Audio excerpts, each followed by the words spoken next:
すごいですよ。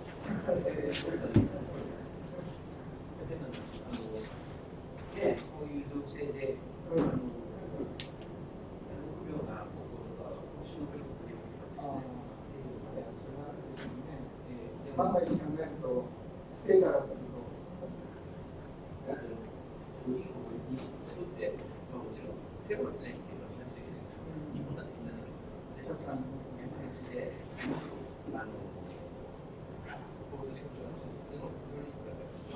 前でも言ったんですよ。日本で死亡する交通事故者の方がね、テロでね、あるいはそういう戦争でね、死ぬ人が多いから。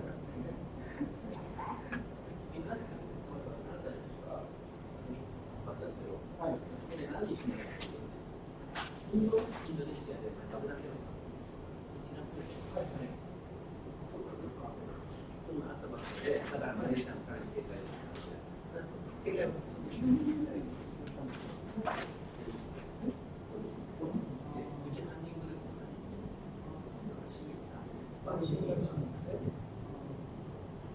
フランスの方はもうちょっと多かったんですよね。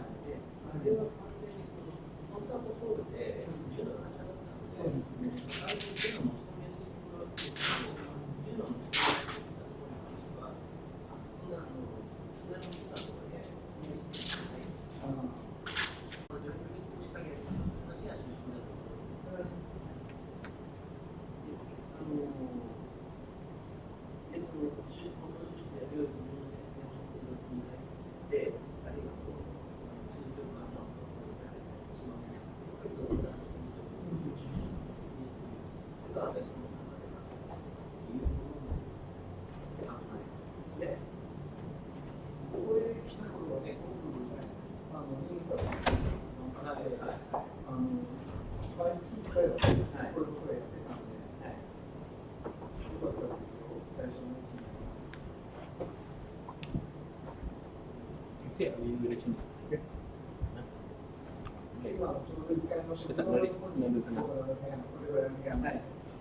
Ini nampak sih interaction kan. Ada dengan audio sikit kan. Takut tak nak kiri kanan kita boleh je. Mungkin kita solusi siapa tanya kan senang sikit. Tak, itu keras lagi sekarang. Aku nampak ni. Nampak ada. Masuk kan.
プロデュエクト、ミサイルプロデュエクト、GE エンジンというのが、で、今調整中ですけど、テキサスインスそうですね。はい。例えば、じゃあ、パスワードで、そういうのはやっぱり、ちょっと、イメージの、ここで、なんで来たのっていうとですね、時々、そうですね。それをメディアが、オンラインで、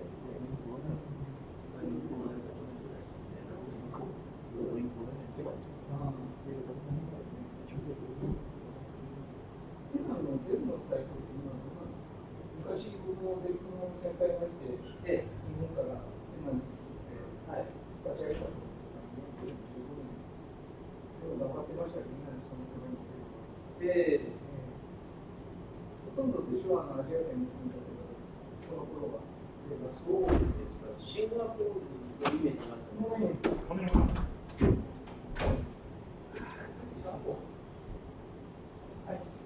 Hello. Hi, good morning, Prof. Yeah, how are you? How are you? I hope you have prepared the budget.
What time is it for lunch?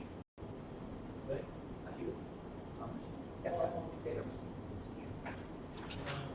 Do you have any other function?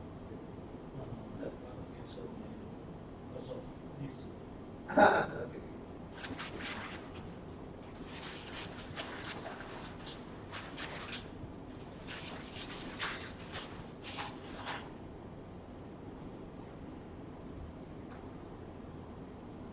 Joining food.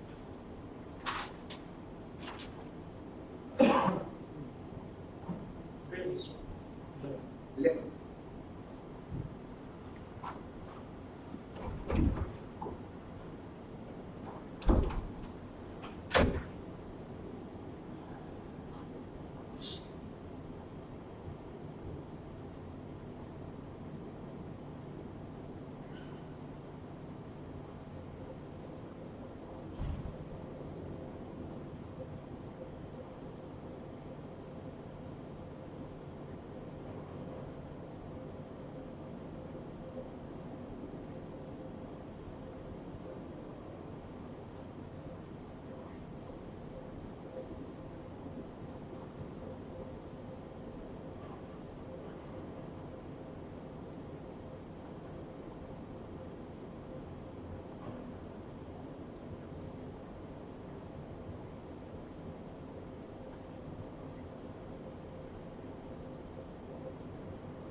some change.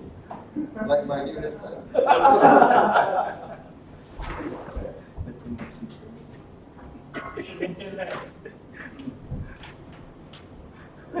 I look like Jesus.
Showroom is in Japan.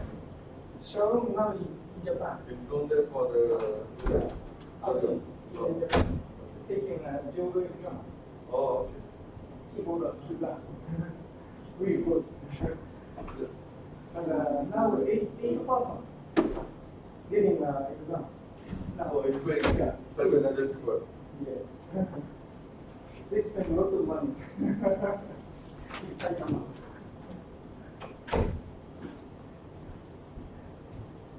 Sorry. Oh, yes. How are you?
Assalamualaikum.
So it looks like Jason stepped up now.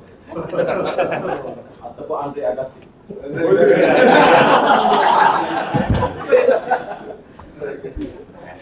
Model dia faham. Ya, ada kasih. Model.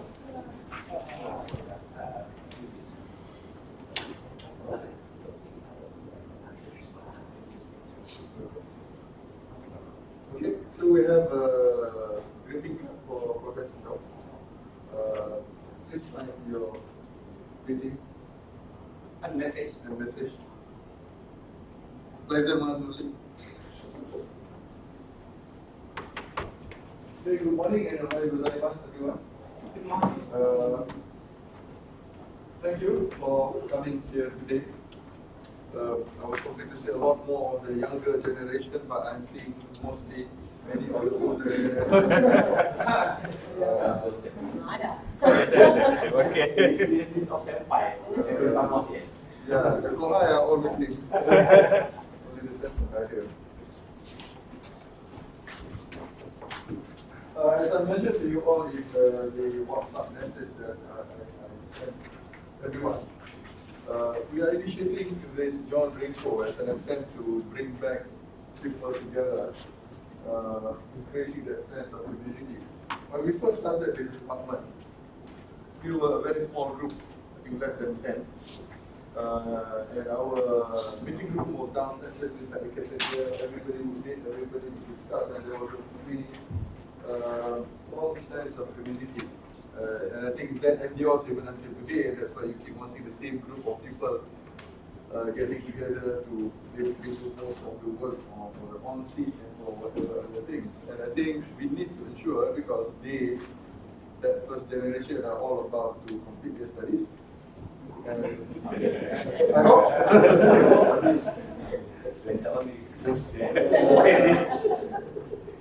we need to maintain a sense of continuity so that even the younger generations or the newer generation, if they don't think they are young, become that part of that extended community of researchers. The other thing that I hope to achieve from having this Ringkou is to try to stimulate a lot of critical thinking amongst doctoral students or research students.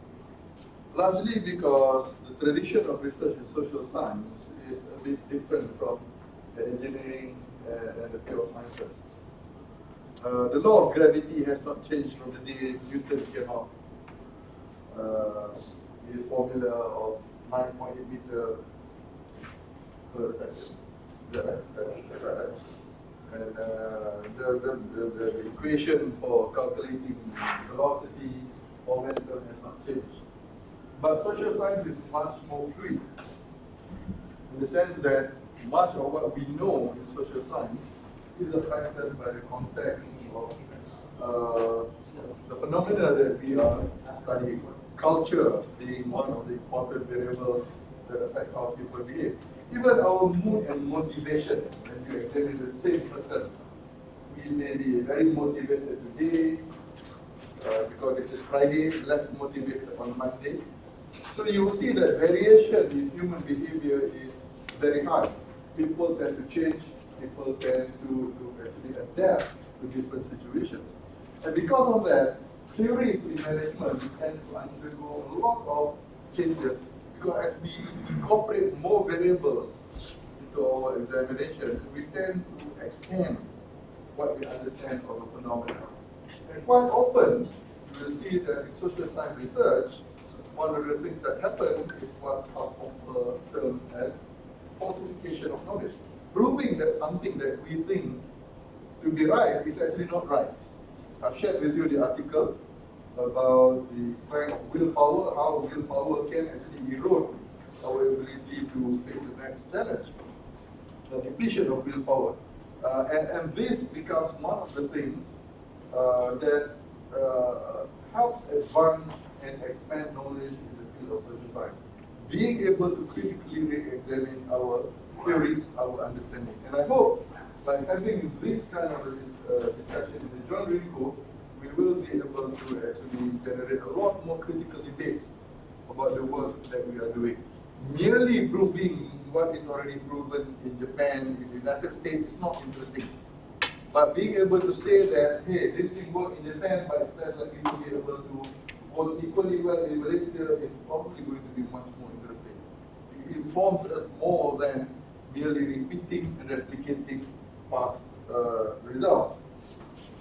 And today, I'll be discussing about the Blue Ocean Strategy. Basically, trying to stimulate the discussion on whether it is indeed a novel idea or whether it is indeed, in fact, just old wine in new bottle. And my attempt to discuss the Blue Ocean Strategy will be informed by the RBV, or the resource-based view of strategy.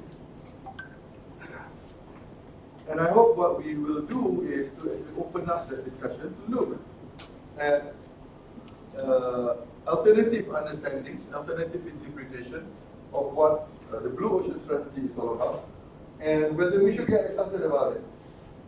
Okay? You know, an idea is exciting when you see a lot of attention is given in the major journals like the Academy of Management Review and Academy of Management Journal. Interestingly enough, so far,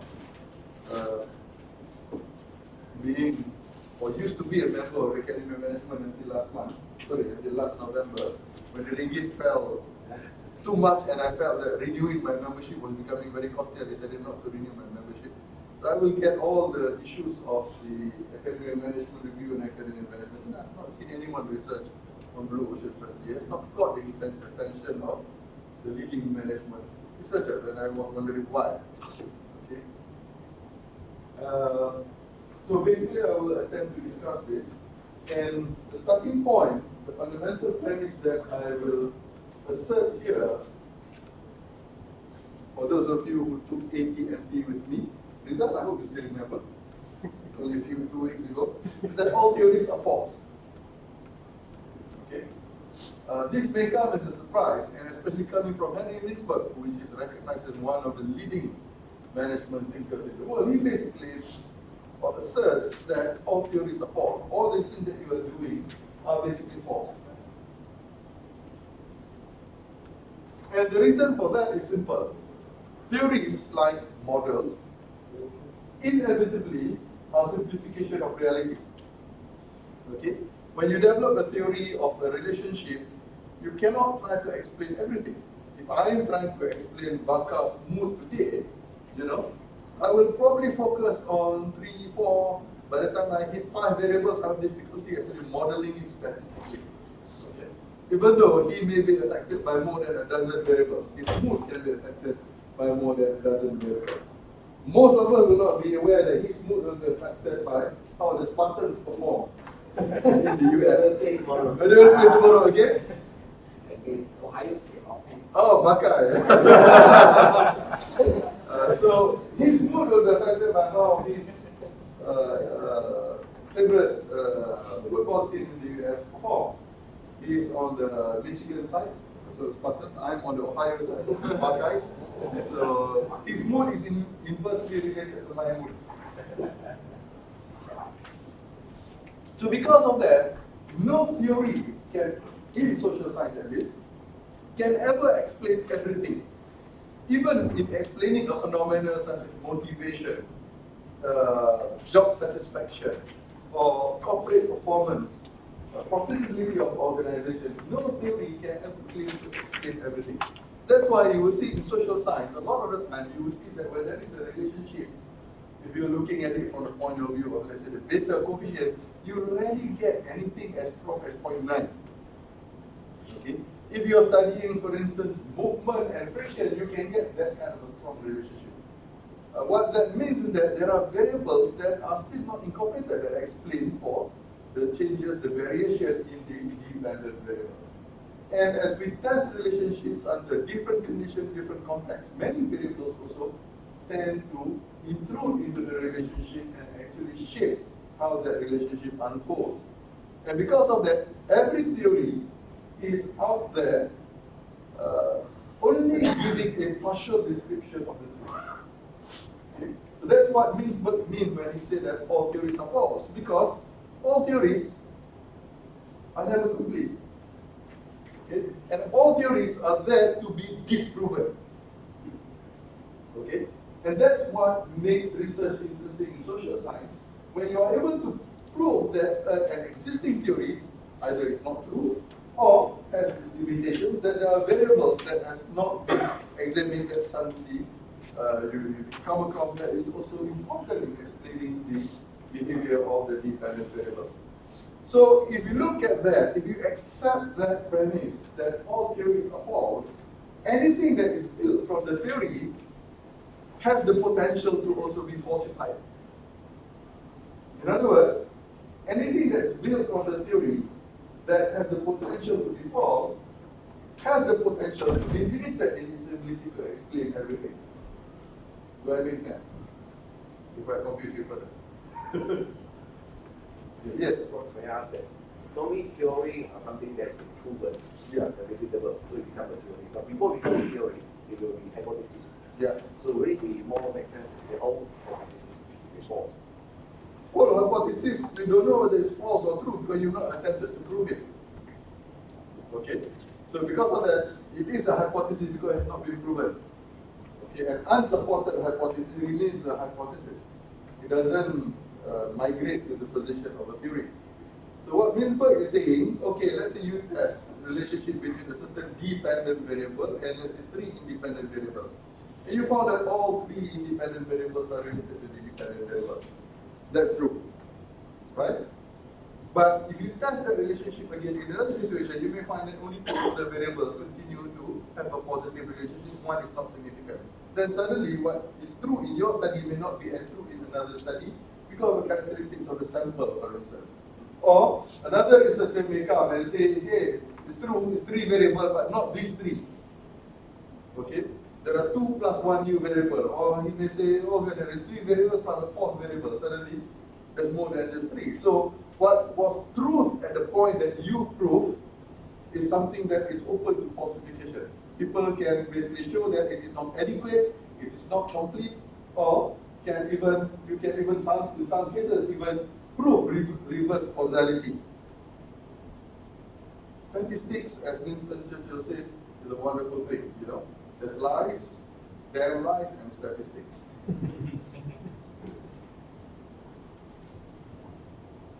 If you've been in the job long enough, you will know that you can get results by just manipulating how you present your variables.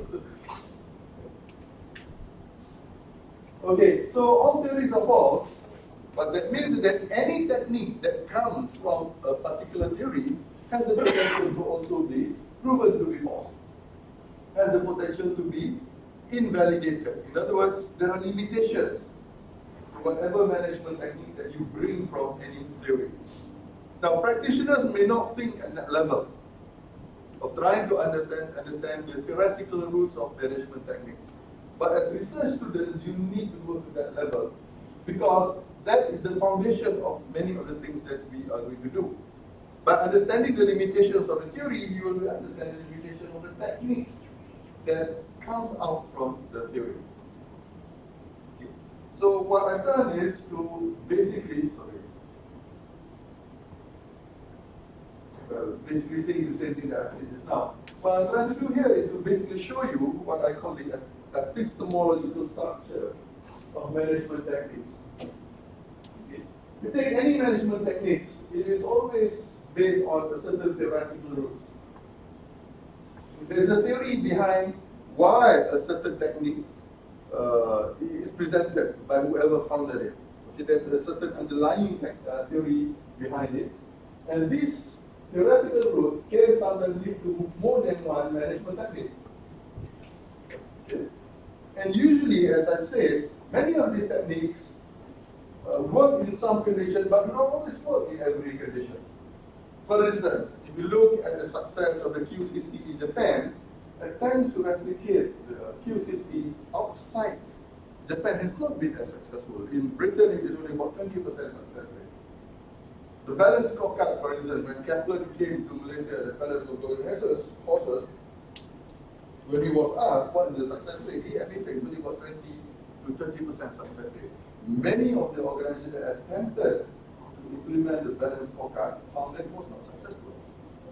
Business process engineering had the same thing, only about 30% success rate. 70% of companies that attempted to do it did not actually succeed with their attempts. And that's where you will see that there are many contingencies that affect the efficacy of the management techniques.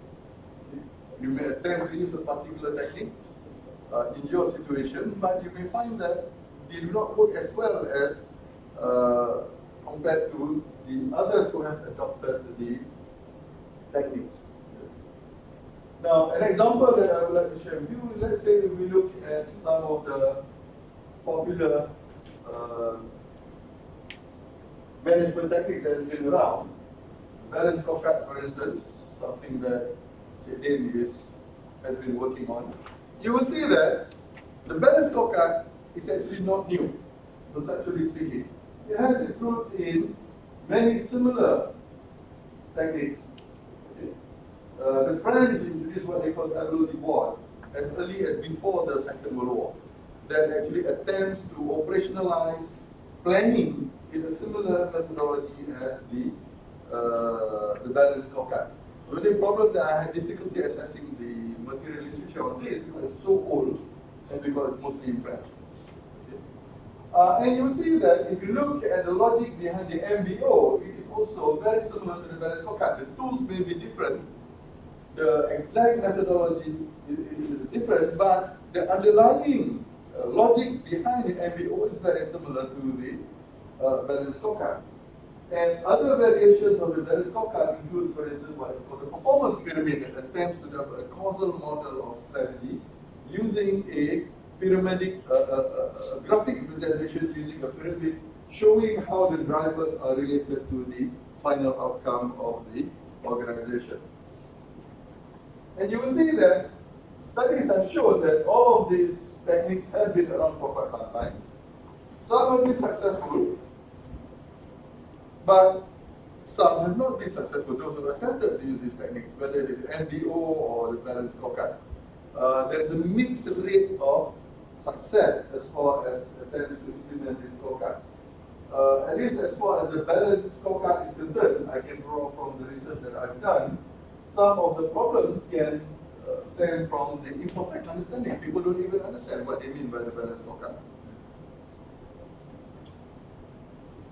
I did an interview with one of the GLCs on their balance scorecard experience, and went around asking members of top management, you ask them, how's your balance scorecard initiative? Oh, it's great, it's a good initiative. And then when you start asking for specifics, out of 7 members of top management that I talked to, 5 will actually turn around and say to me, actually, I also don't know what it's all about. Can you explain to me?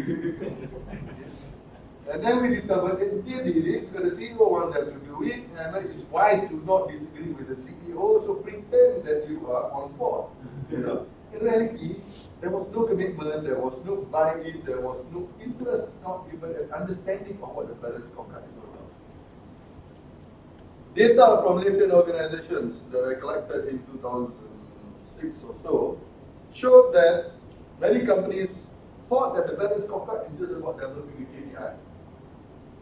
About half of the early adopters of balance scorecard in Malaysia didn't understand the need to depict the causal model of the balanced scorecard as used through the use of the strategy map.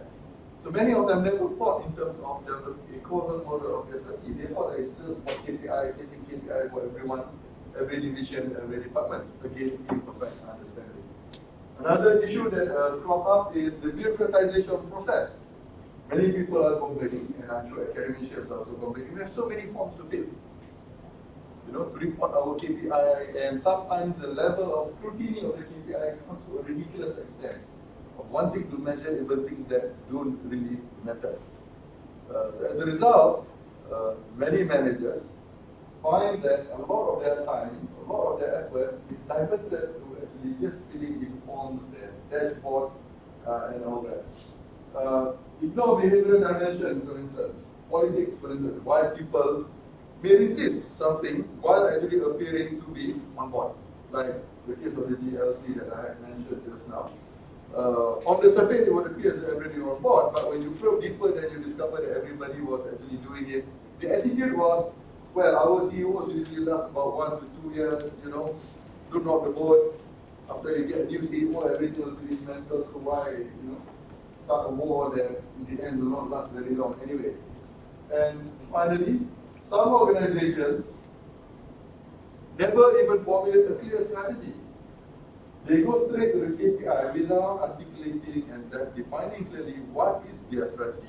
But the most critical starting point in any strategy planning process is the strategizing process. And this is where people confuse between the planning as compared to the strategic thinking part of strategizing.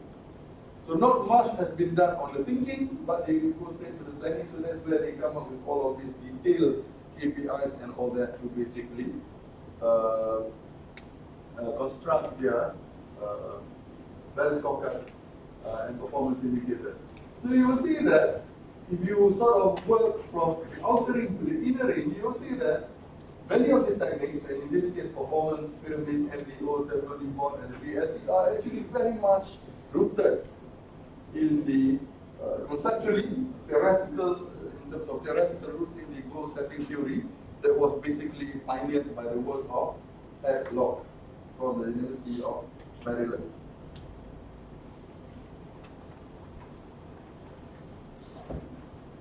I'm sure in your experience as students, as working people, you've come across the term engagement. Okay. Management will talk about engaging employees. But what is engagement all about? What is engagement all about? Cuddling. What's it? Cuddling. Cuddling.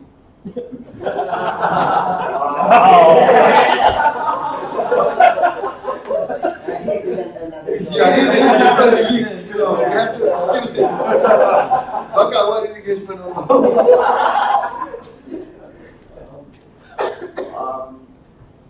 Getting involved with people.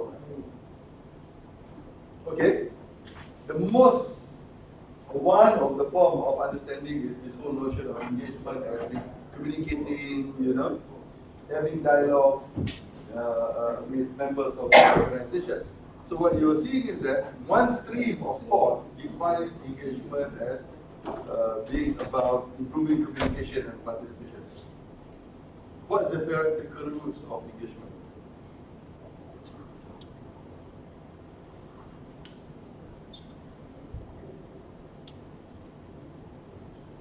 Now, as a researcher, that's a level of thinking that you must come to.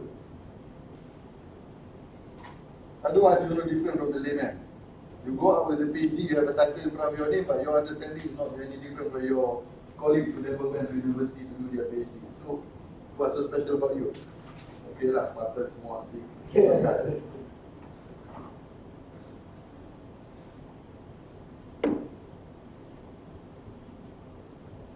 What's the theoretical roots?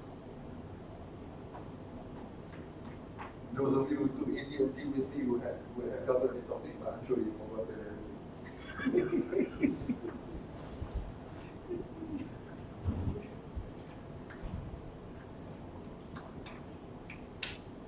The underlying theoretical underpinnings of engagement is based on social exchange theory, okay, which among other things led to this whole notion of LMX, leader member exchange, that people develop relationship, and the quality of relationship affects motivation, commitment, and work performance. So you engage people in order to construct a stronger social exchange in the workplace. Okay? That's one theoretical rule. But what are the other interpretation of what engagement is all about? Well, to fill in the void, you will see that one stream of work or thinking about engagement talks about engagement as well as communication. But if you go to another stream of work, you will see that engagement is a manifestation of commitment. Okay, this is largely the work from Kant, Shaw-Falley, and basically it is rooted in a different theoretical underpinning. Okay, it is very much rooted in positive psychology, where engagement is seen as a person who is engaged is seen as someone who is very absorbed, dedicated, and vigorous in whatever they are doing. It is not just about communication, and many of these behaviors have a different antecedent from engagement as a communication process. So you will see that again, by understanding the theoretical roots, you will be able to critique a theory. You will be able to understand why researchers articulate their ideas in a certain manner as compared to engagement as a process of communicating and getting people involved. So what I have to do today is to examine the whole notion of a balanced scorecard. To what extent is it really new? The underlying premise that I would like to present here is that strategizing is first and foremost a creative process and requires a creative mind. Give whatever tools. If the mind behind the tool is not that great, then you will find that they will not be able to come up with a unique, differentiated, and valuable strategy. Tools do not substitute thinking. So let's understand what is the blue ocean strategy. Basically, the underlying argument of the blue ocean strategy is that firms need to avoid competing in current markets, and basically the term that is used is that if there are too many players competing in the same market, then you are competing in a red ocean. Okay. There will be many casualties and very few survivors. And to basically become more successful, you need to search and enter untapped markets, or what they term as blue ocean, in and mobile. So basically it involves creating new markets where there are no competitors. And this can be created by either expanding existing industry boundaries or creating new markets beyond existing ones. In other words, identify untapped markets that no one even understands exist, or extending current markets beyond the current market that has been served. The question is, of course, from an academic point of view, how blue is blue ocean? Is it really something new? And to understand that, that's where we have to undertake the theoretical, understand the theoretical basis and understand the historical background behind the idea of going into untapped market. The idea of becoming first mover, because these are some of the key concepts in the notion of blue ocean strategy. I will explain a bit further in terms of what the blue ocean strategy. The key tools in blue ocean strategy is a strategy canvas and the ERRC matrix, or what they also call grid, or ERRC grid, and the buyer utility map in terms of how to discover the blue ocean. Okay. So the strategy canvas is basically where you chart existing players in the existing market and try to find where are the untapped opportunities. So a sample will be, for instance, if you look in transportation, you will have many players. If you look at the competitive dimension, it can be price, speed, service, safety, and comfort. Okay. So let's say you have Malaysia Airlines here, high in terms of price, speed, high, service compared to others, they give much more service, safety, 2014 was not good, yeah. Comfort, It's far more comfortable flying Malaysia Airlines than Air Asia. Now, if you look at other markets that are similarly that overlap with Malaysia Airlines, if you include the express bus services, price is low, speed not very high, service almost zero, safety very bad, comfort. Some of the buses are actually much more comfortable than airplanes. The seats are spacious, you get a lot more leg room. Okay. And then you have the trains. Okay. More expensive than the express bus. Speed, unless you are taking the ETS. Well, when I first constructed this diagram, I didn't have the ETS.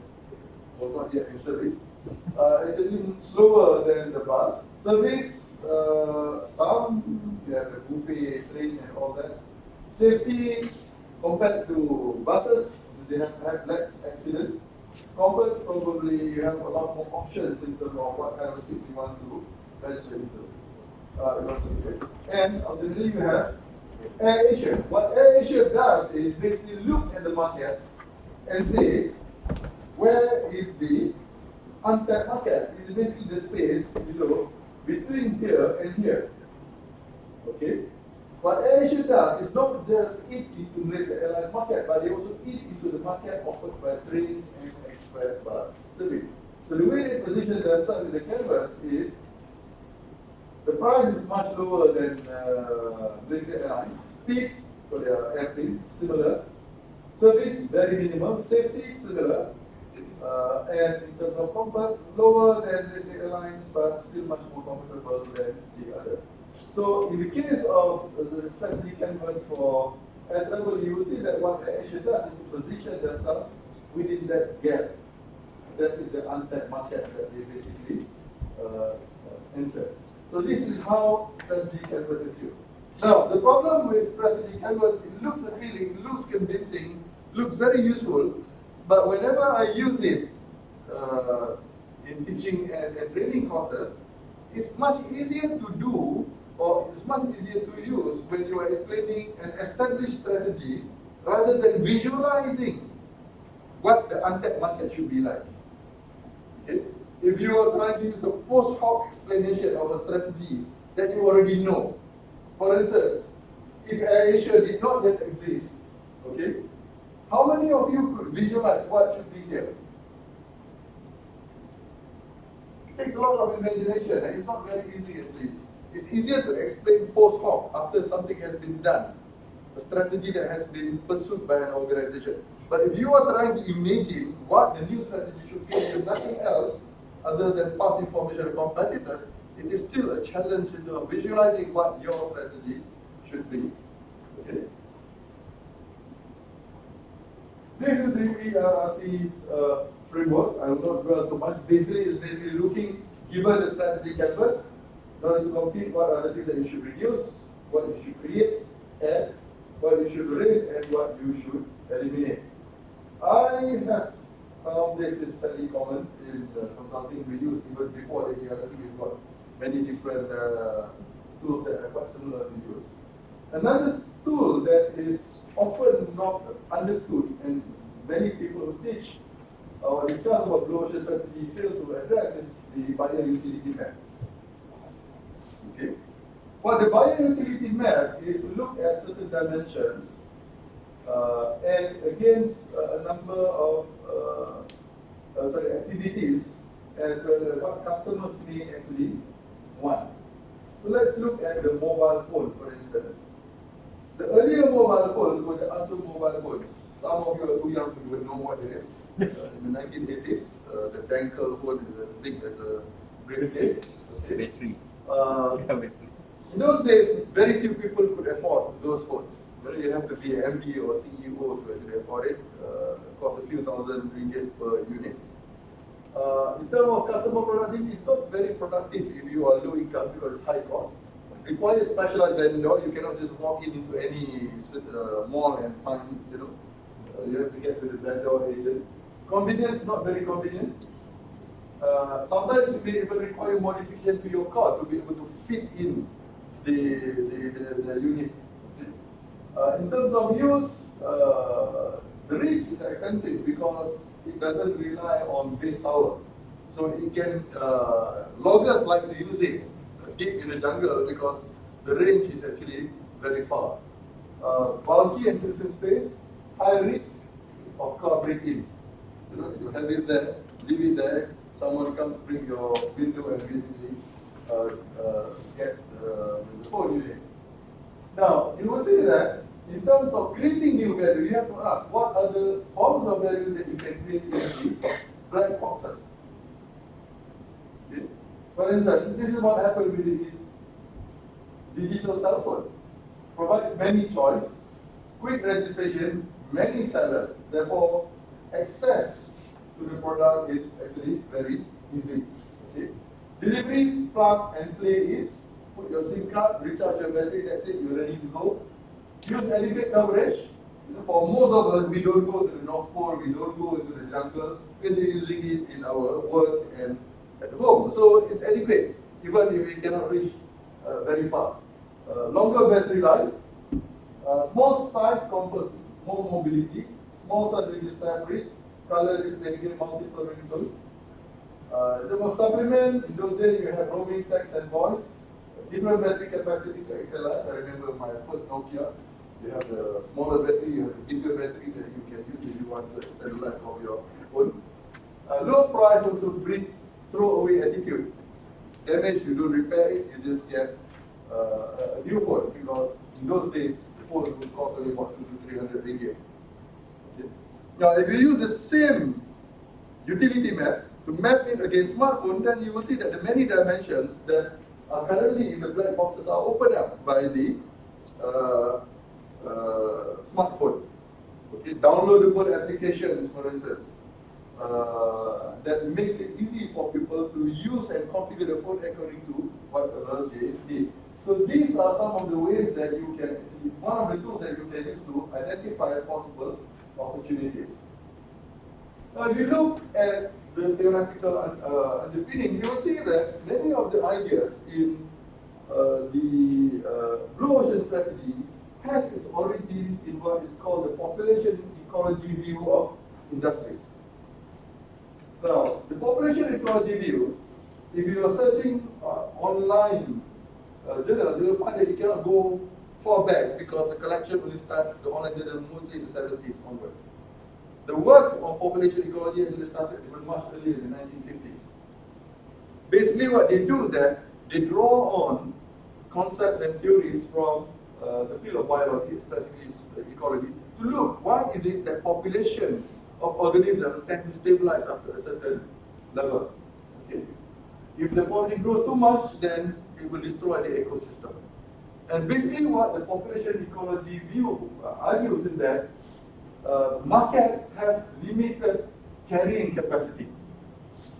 What does it mean? Let's say you are in a housing development area with 100 units of houses, okay, terrace houses.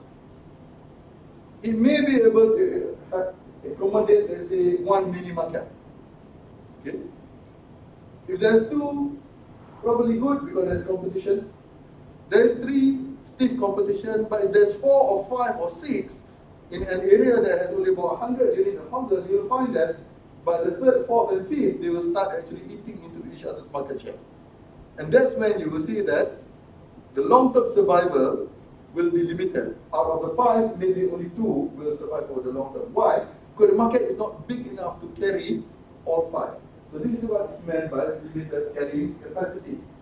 So the population ecology view argues that market niches can expand, become stable, saturated, and contract. Okay? Right now, the oil and gas industry is contracting. Not because there is no oil, not because there is no demand for oil, but because the price is too low. Okay? The retail demand is still high. If you're on the downstream side, you're still making money. The upstream side, the price is now eating into your revenue. Okay? So the challenge for business leaders is to find or create niches that are untapped. Okay? If you know that you have a market niche that's limited carrying capacity, look for new market niches that is still untapped so that there has more capacity to accommodate new competitors new player. So the view of market segment has been capable of becoming saturated has also been around in marketing for as long as I can remember, even during my time as an undergraduate, and this is way back in the 1980s. This whole idea has been around. So the balance, the blue ocean strategy is basically this constructionist view reflecting the Schumpeterian outlook that market boundaries and industries such as can be reconstructed. That is to say, you open new markets, you get out, migrate away from existing market to open up untapped markets. Okay? Use your creativity to basically exit the current saturated market, the so-called red ocean, and actually open blue ocean.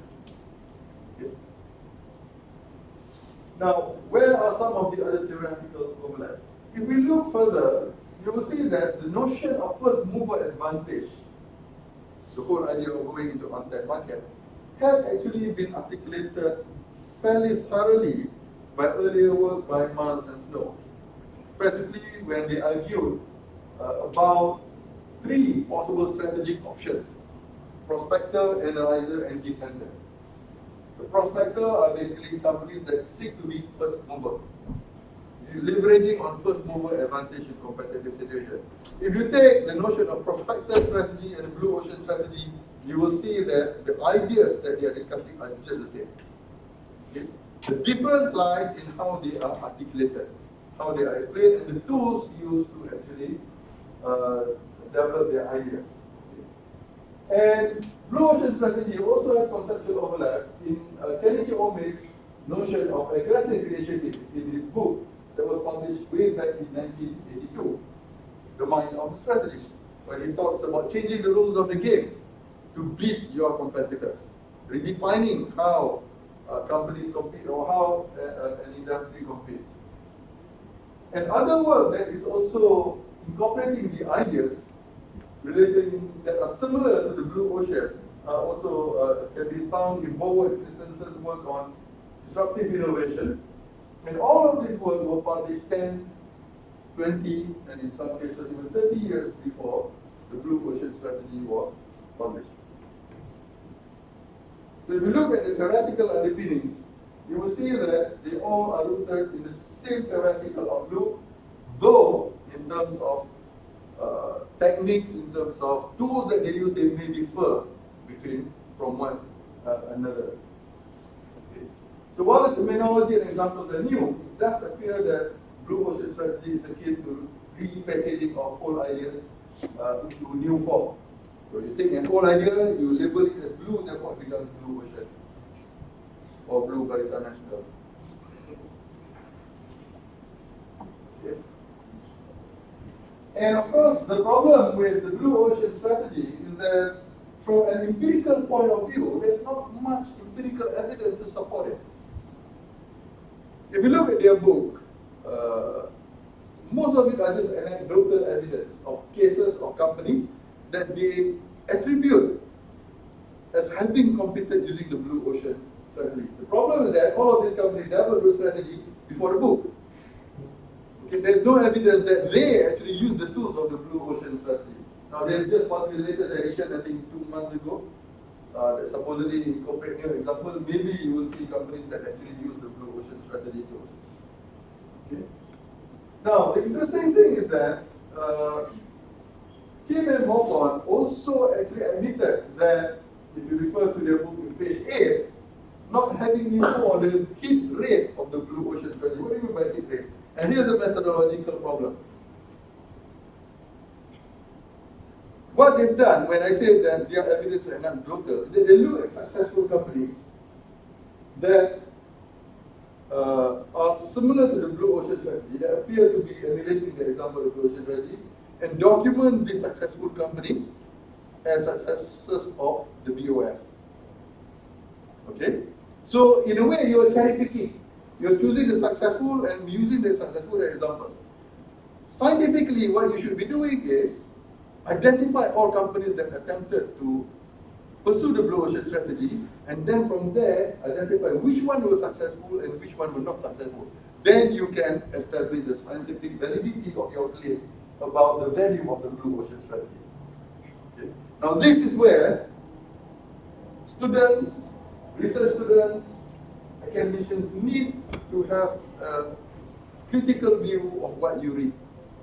Because this same flaw was also evident in the case of the book In Search of Excellence. That was published in 1988. It became very popular. Everybody thought that it was the way forward. Be like the excellent companies.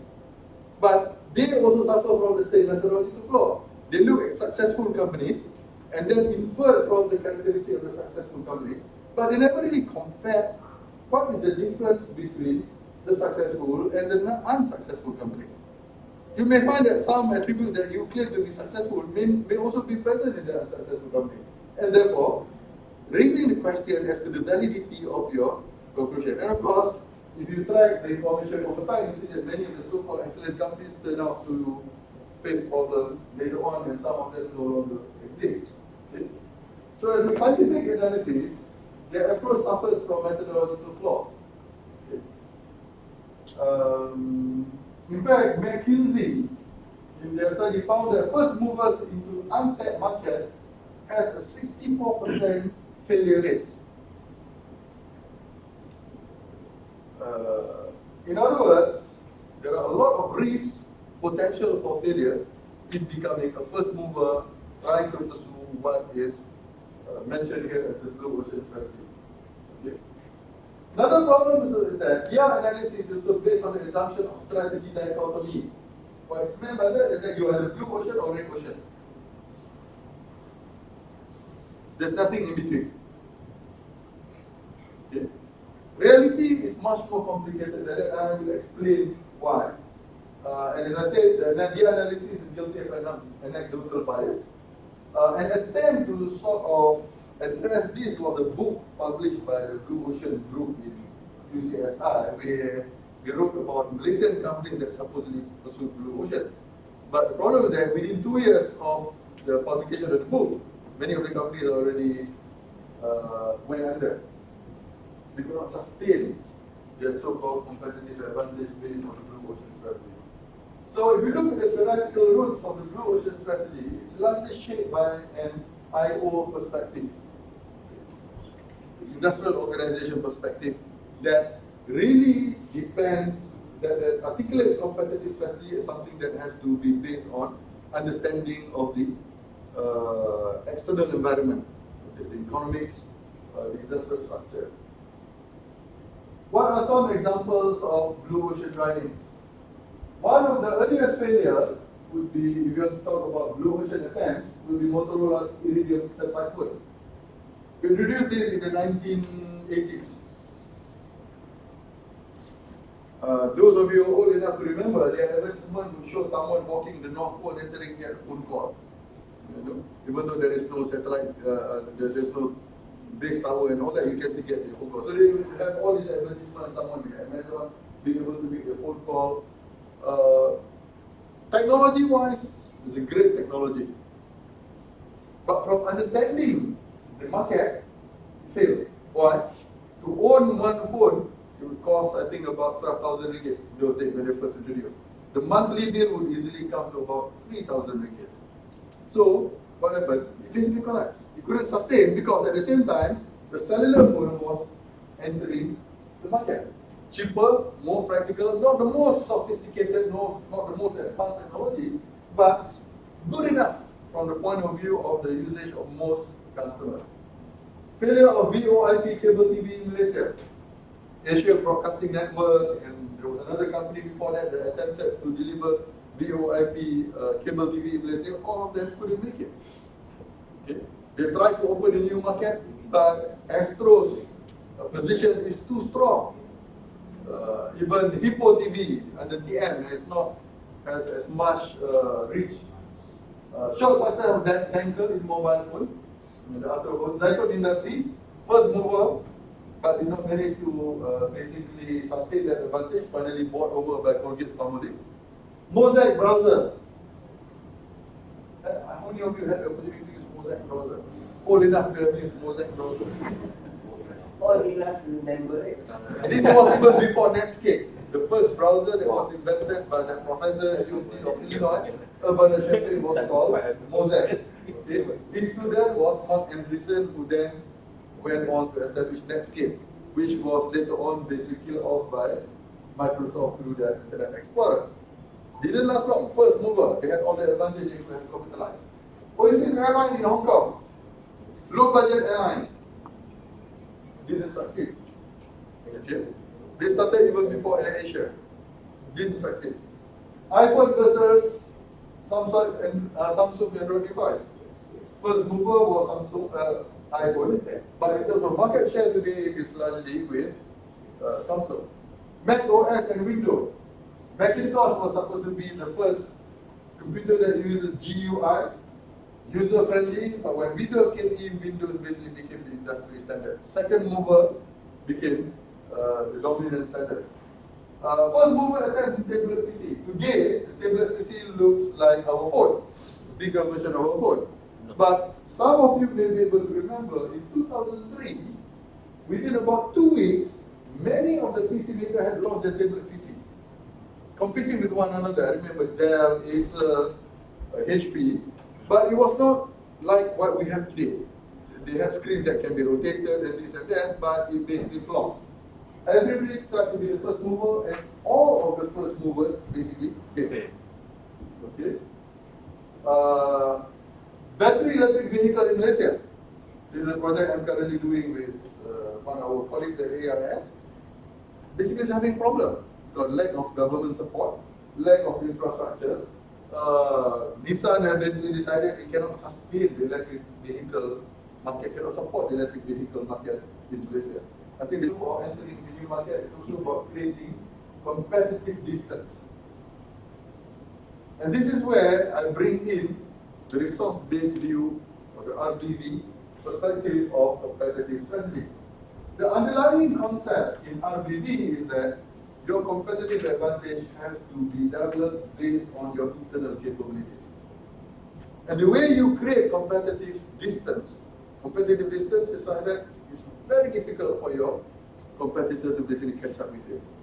It's by building 4 key elements: valuable, something that's so compelling that customers will want it; it's rare, very few other people can offer it; inimitable, people cannot copy it; and finally, non-substitutable.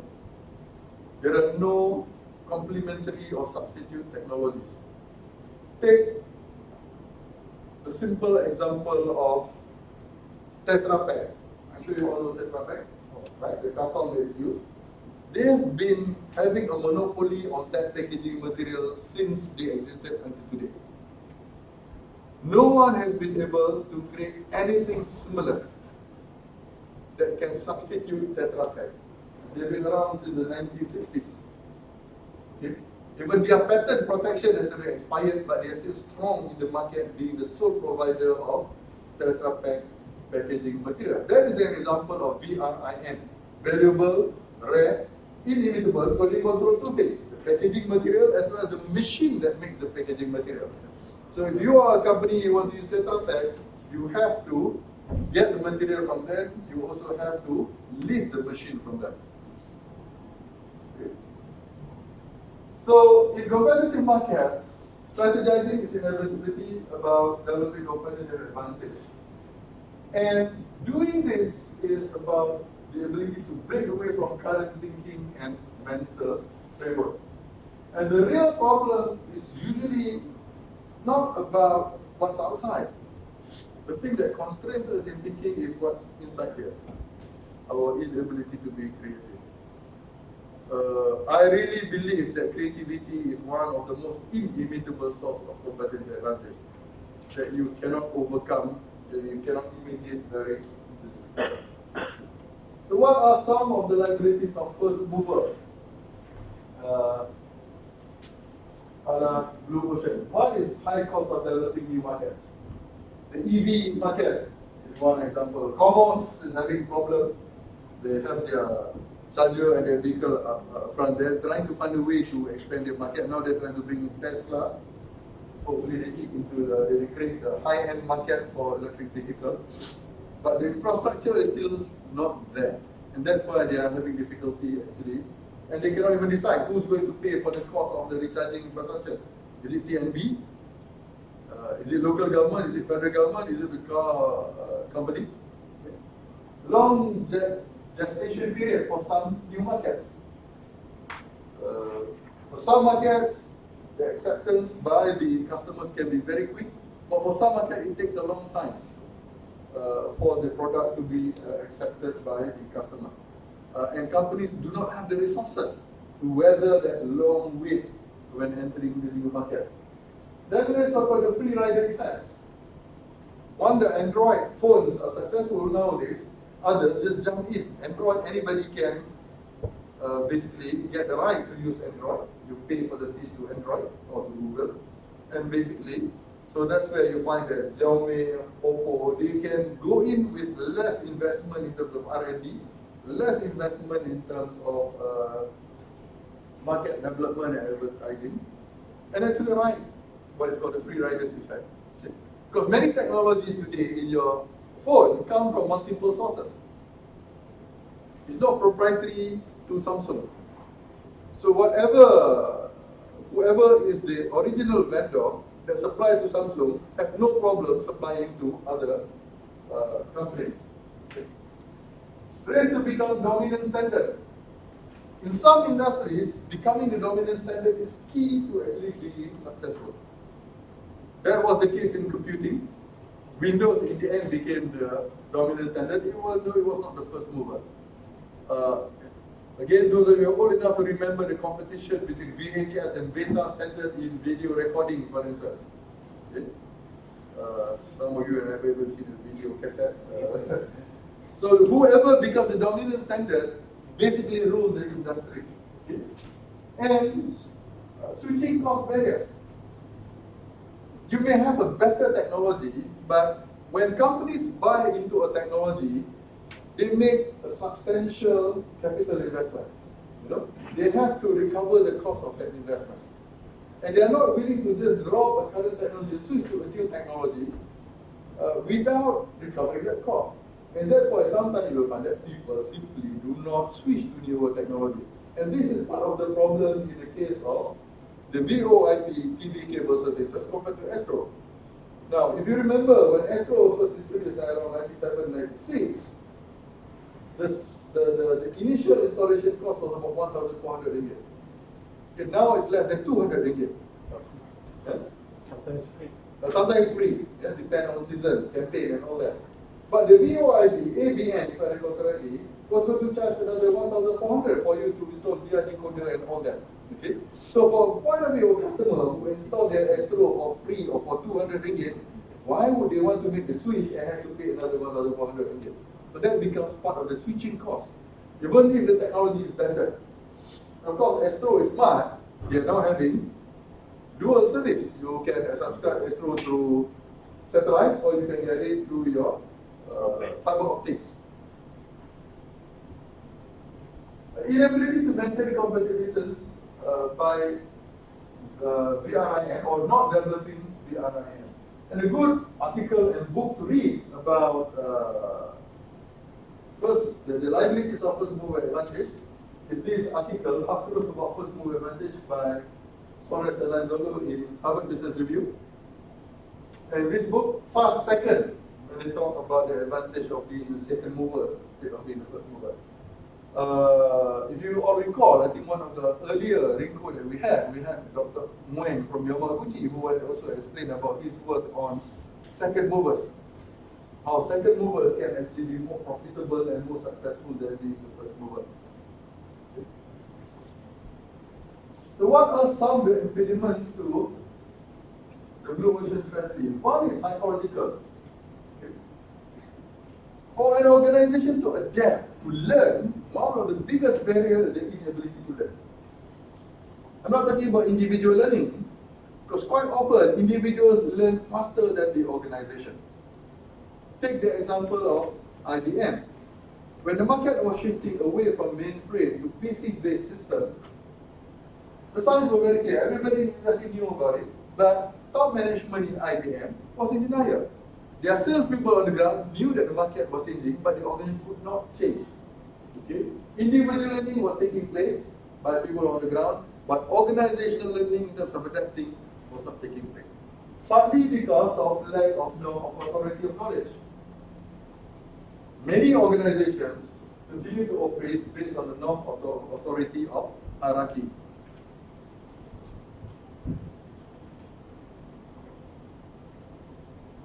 Those who are higher up in the organization supposedly know better than those lower down the organization, even though that is not always the case.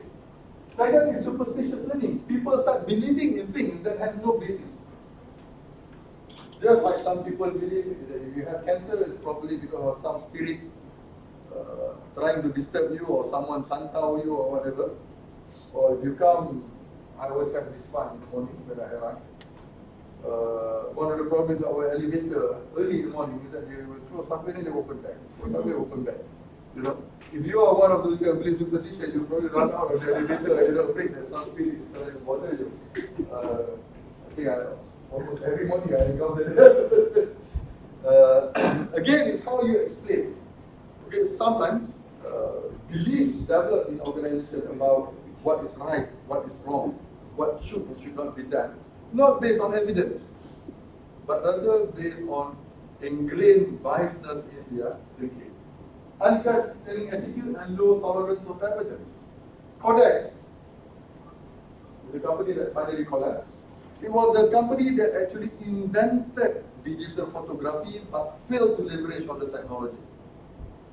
In fact, it ignored the technology. One of the CEO, Mark House, I think, who tried to get Kodak to migrate to digital photography, resigned after about 2 years because he was frustrated.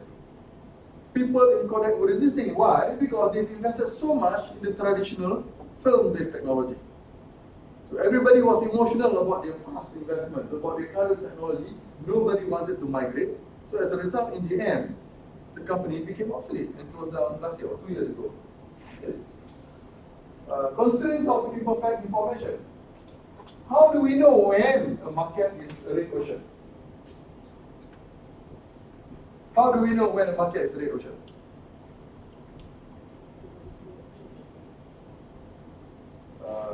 Maybe. Let's look at the automotive industry in Malaysia, 2015. Total industry volume in terms of sales was, compared to 2014, growth was 0%. 0%. 2014, the 660,000 units of cars were sold. 2015, similar. So the growth rate was 0%. Proton experienced a contraction of about 11% in their sales. Kia experienced a contraction of about 50% in their sales. Suzuki closed down altogether their business in Malaysia. Does that make it a red ocean?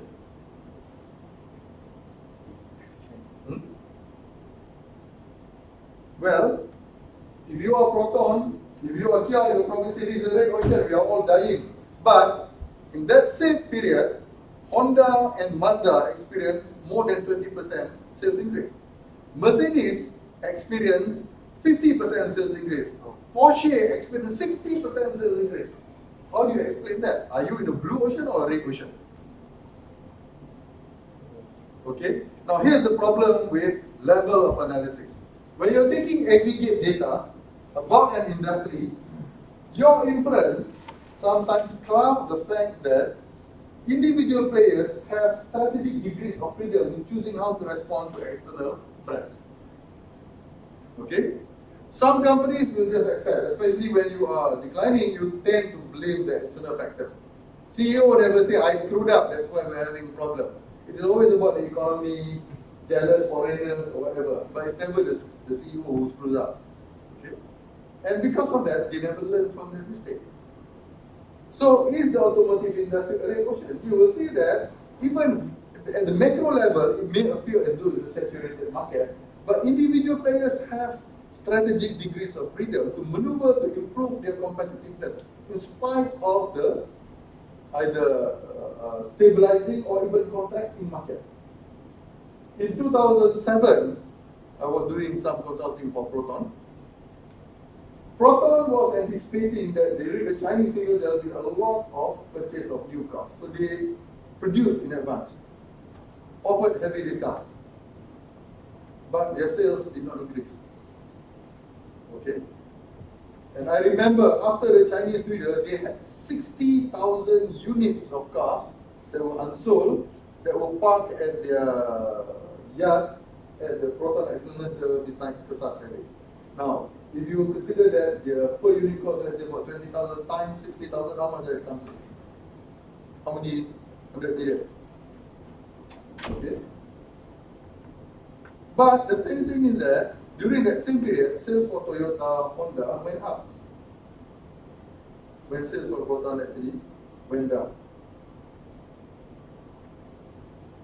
So was that a red ocean market?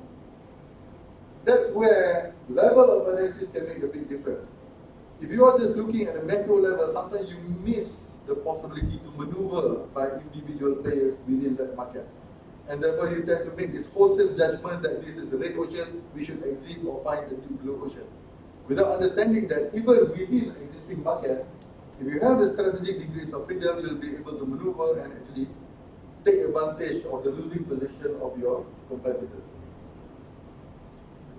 And I remember at about that same time, Proton was already talking about producing hybrid cars. Until today, they still have not produced hybrid cars, 10 years onwards. Okay. Supposedly, we're supposed to get them into the blue ocean. Okay. Wrong attribution and diagnosis of poor performance. When the company is in trouble, as I said, management tend to be in denial. It's always someone else's fault. They are not going to say it's my fault. Okay? So because of that, they never really understand what's the problem. And they never deal with the problem. Some of us, we like to blame our health because of the haze, pollution. But we never look at our lifestyle, what we eat, how much exercise we've done. Except maybe for my son. And I've always observed that the lack of discipline to execute current strategy, if you are so indisciplined as an organization, you cannot even execute your current strategy well, it's unlikely that if you move into a blue ocean strategy, you will have the discipline to implement a blue ocean strategy.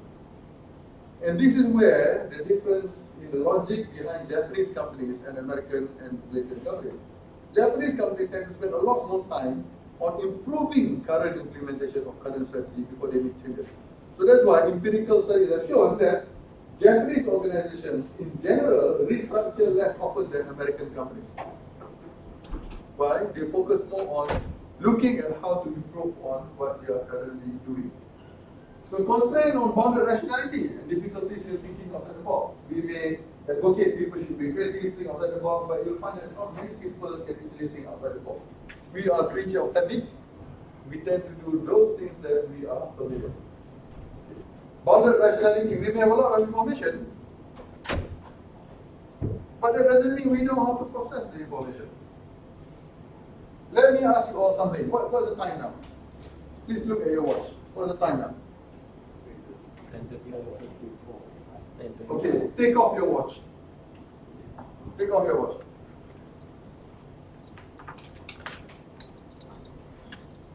Take off your watch, little guys.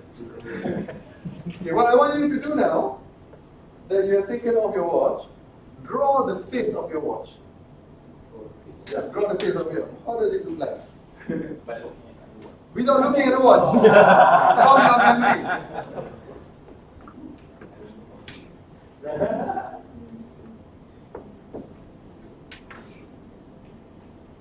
Can you draw how your watch actually looks like?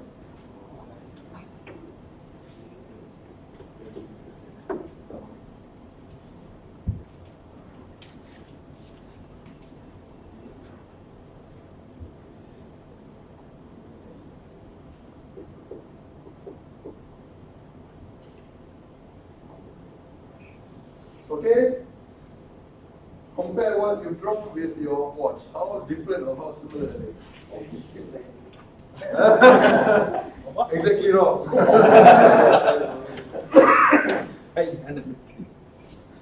What does this tell us?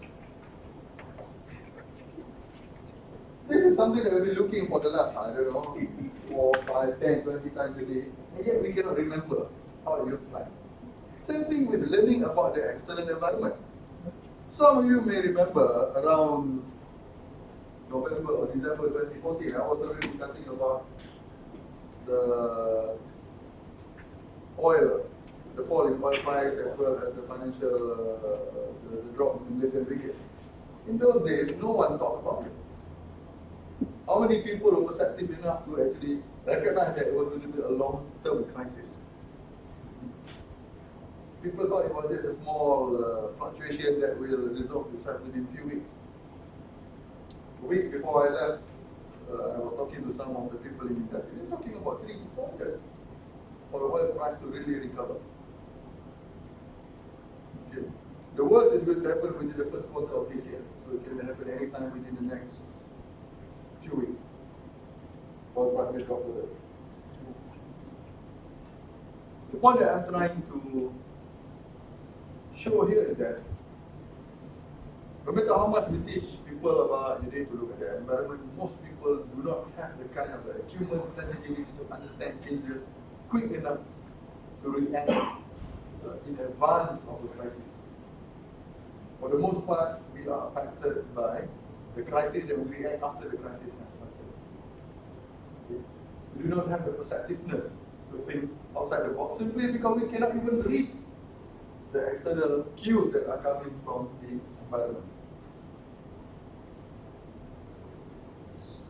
What are some of the organizational impediments? One is managing internal realignment is one of the most difficult challenges in many organizations. As I said, in the case of Kodak, they just couldn't let go of their old technologies. And Kodak is not the only company that has failed to seize opportunity. How many of you know which company invented the first PC? Zero.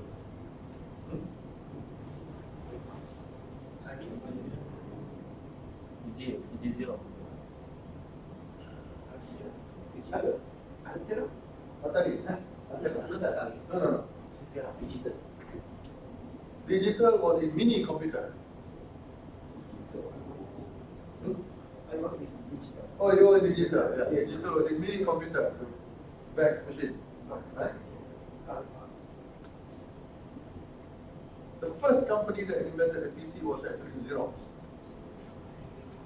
But management never saw that as an opportunity, they just ignored it, and the whole thing basically was a missed opportunity. Even when you stumble or come across the goose that can lay the golden egg, sometimes you don't recognize that it's the goose that can lay the golden egg. Sometimes you don't even know it's a goose. As a result, it becomes missed opportunity. Okay? And quite often, the barrier is mental. Our cognition, irritability, and because of that, we do not realign the organization. And organizations also have the tendency to maintain its homeostasis. Organizations maintain a certain stability.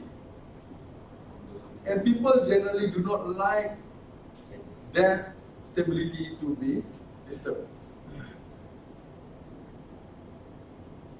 If you are a project manager and has a certain budget, changing priority means you may lose your budget. You may lose your allocation, and as a result, people do not actually like that. You may also lose your status. That's the main factors that usually fail out your effort. Yeah. It's not easy. In fact, some of the research within the RDD basically argue that if a company strays too far from its core competency, the amount of learning that they have to go through to develop new capabilities is similar to a startup company. It's as though you're starting the company from zero with nothing to actually pursue the new strategy. Why? Because it's too far. You're moving too far away from your core competencies. You have to unlearn those core competencies and you have to develop new competencies. And developing new competencies is not a simple process. It takes time. There's a certain learning curve that you have to go through. And because of that, straying too far from your current business can be a major liability.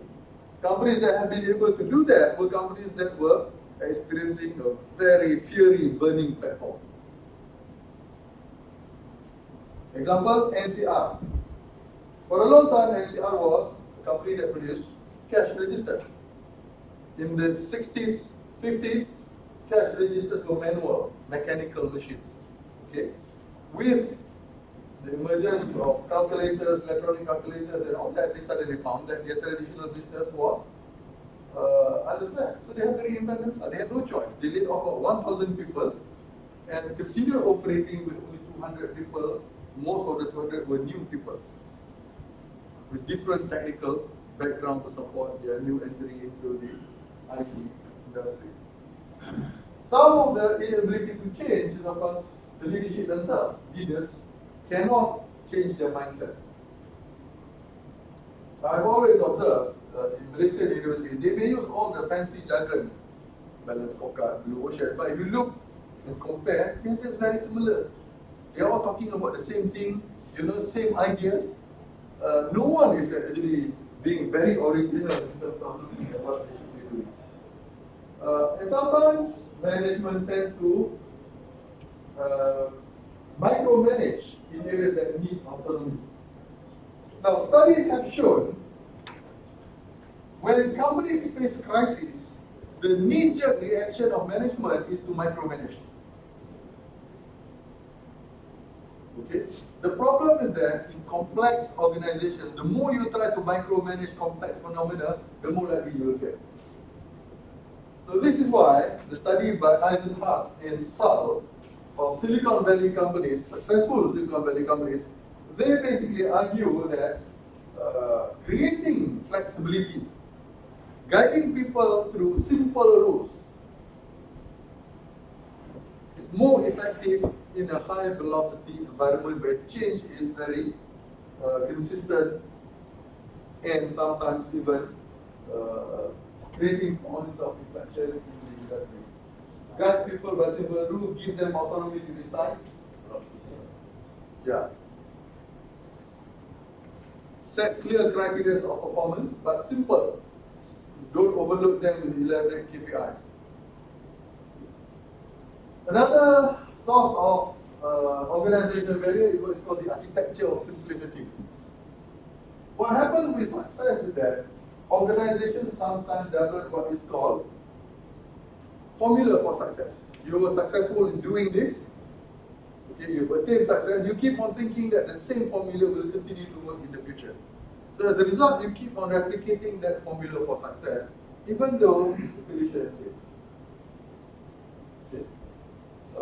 One example that I would argue is an example of how the architecture of simplicity constrained our thinking was the way we developed the MSc. If you look at the logic in developing the MSc, many of the things we did were just replicating the old formula that we used in opening the free trade zones, attracting manufacturing plants and all that. What did we do? We opened up a new area. Like we opened Subang Jaya, Tani and all that for manufacturing activities.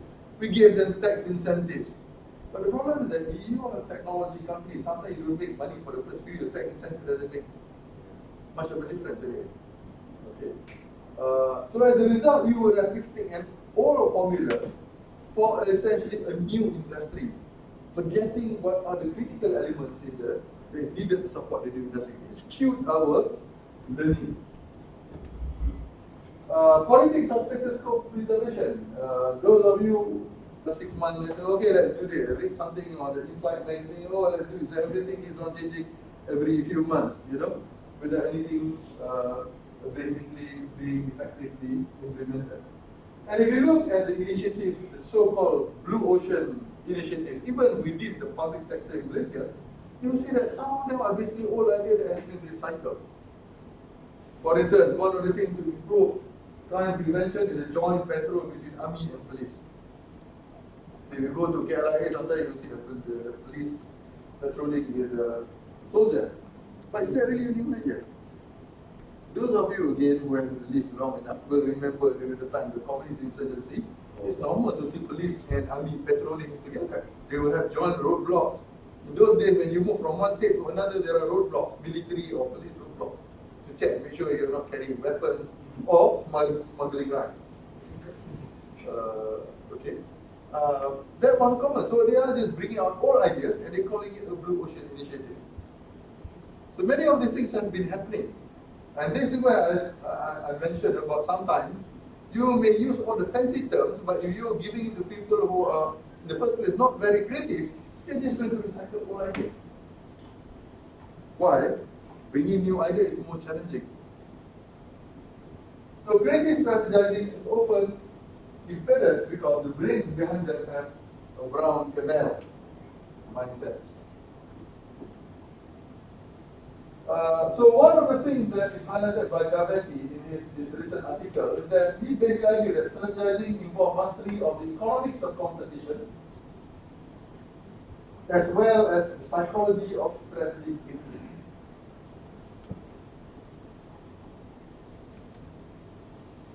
And basically he argued there are three capabilities that strategic thinkers, or three psychological challenges that strategic thinkers need to have.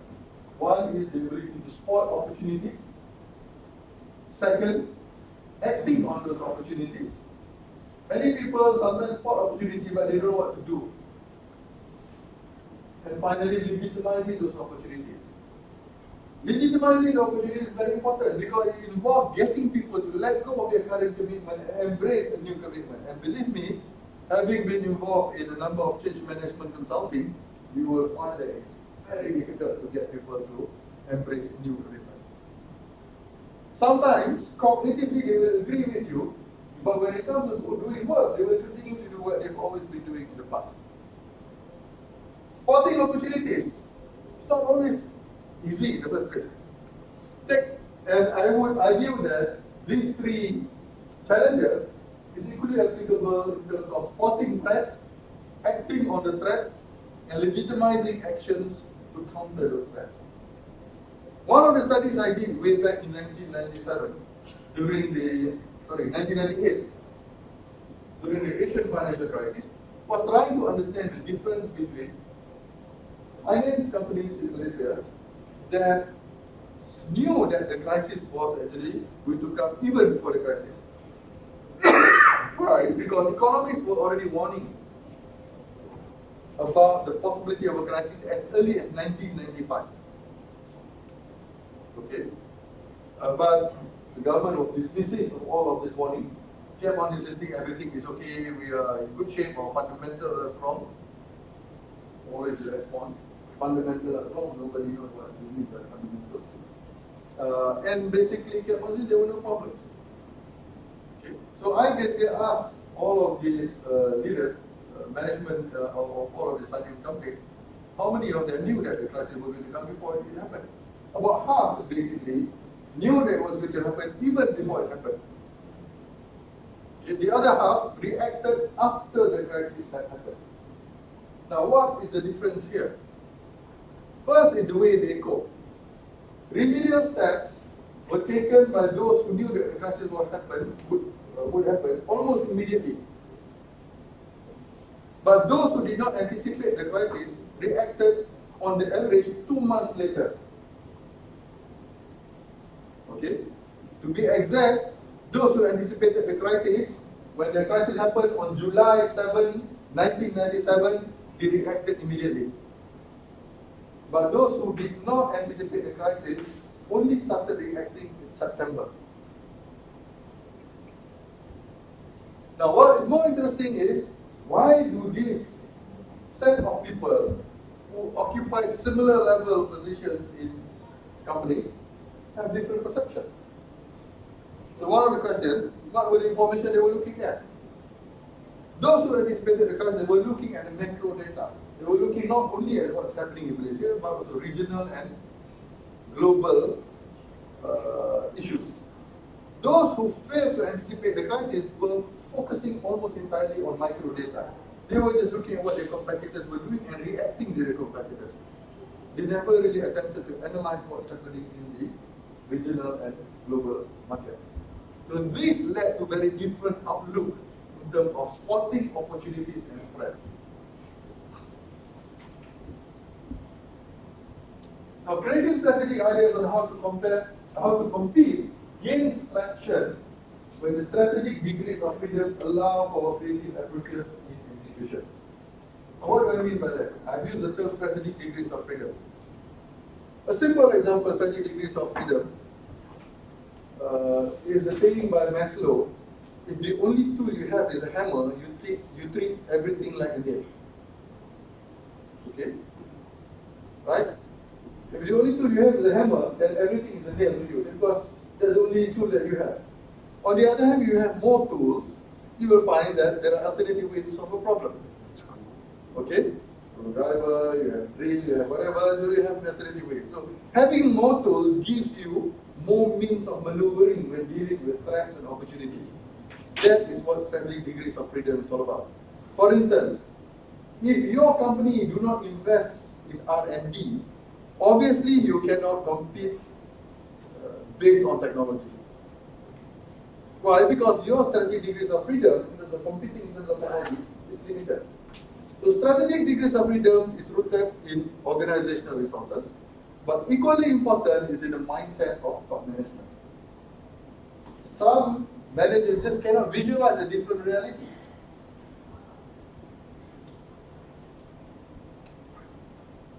When Toyota started the Prius project, it was called the Car of the Next Century project. The team that was responsible for developing that car was not so sure what they were supposed to achieve actually. And when they formed that team, they brought an engineer who was not from R&D. But they didn't want the leader of the team to be influenced by current technological investments. And the team members have to have at least, I think, 5 years experience, but not more than 10 years. So they want someone who's in the 30s, but not too old, so that they carry all the old ideas. So they were given that mandate, come up with a car that can, the car for the next millennium, basically. So they actually managed to design a car that was able to deliver close to 50% improvement in fuel efficiency. And they thought they did a good job. What did they do then? They presented to management, and management said that's not good enough. You have to get even more improvement. And that's when they went back to the drawing board and started thinking outside the box. So what did they do? They started looking for new ideas outside the company, and that's when they discovered that Panasonic had developed a powerful battery that they can incorporate into the car, a rechargeable battery that can be incorporated into the car. And that's when they come up with the hybrid Prius, Toyota Prius. Okay. Strategic degrees of freedom that came from their willingness to think beyond their current technologies. And that enabled them to integrate a technology that was outside the company and led them to develop the Toyota Prius. That's also another example of strategic degrees of freedom.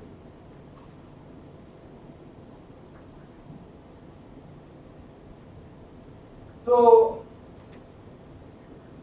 looking at the Blue Ocean Strategy, it is reading the book, you find it appealing and interesting. But the moment you start looking at it as a researcher, then you'll find that there are many loopholes in the book. What I'm trying to do here is to encourage students to develop that attitude, because proving that Blue Ocean Strategy works is not as interesting as proving that Blue Ocean Strategy does not work. As a researcher. Okay? Or proving that Blue Ocean Strategy will work under some conditions, and identifying those conditions where Blue Ocean Strategy does not work. It's more interesting as a researcher.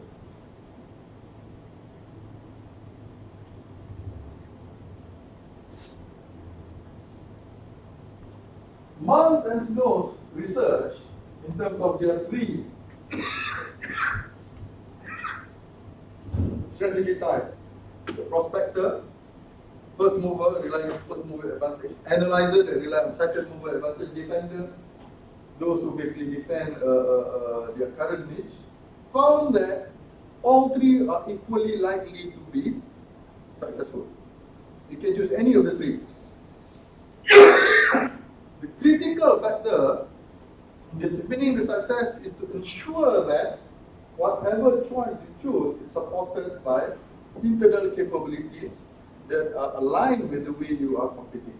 For instance, to become a prospector, you need to be strong in certain areas, okay, which is different from if you are an analyzer or a defender. Failure is more likely to happen when you have the capabilities of a defender but trying to compete as a prospector. Those of you who are interested to know more, you may want to look at Miles and Snow's. So they give a fairly elaborate description of how the HR system should look like, how the technology should look like for these different strategies.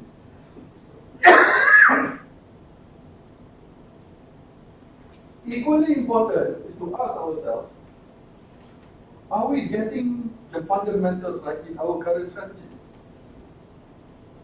If someone from Proton were to ask me, I wouldn't tell them to try to go to the blue ocean strategy. I will ask them, why is it people are not buying your car? Even if you go and create a car that uses only water, but if you put a Proton label, will people buy that car? Okay. There are image issues. There are possibly manufacturing issues. Those who are close in the industry will understand the range of issues that Proton has to encounter. Vendor management, political interference, everything that can go wrong has gone wrong. So, I would begin by asking that fundamental question. Are you getting your current strategy right in the first place before you even migrate to something that you don't even understand completely? Search for an effective strategy is about creative thinking. So nurturing creativity requires us to undo the limits in terms of the strategic degrees of freedom. And as I pointed out, in the case of the automotive industry, the market as a whole may be saturated, may not be expanding, but if you're creative and you're good, you can be still successful within that market. Okay. Remember, the argument that the more you migrate to an area that you are not familiar, do not have core competency, the more likely it's going to be like as though you're starting the business from scratch with no capabilities. The risk, likelihood of failure is going to be high.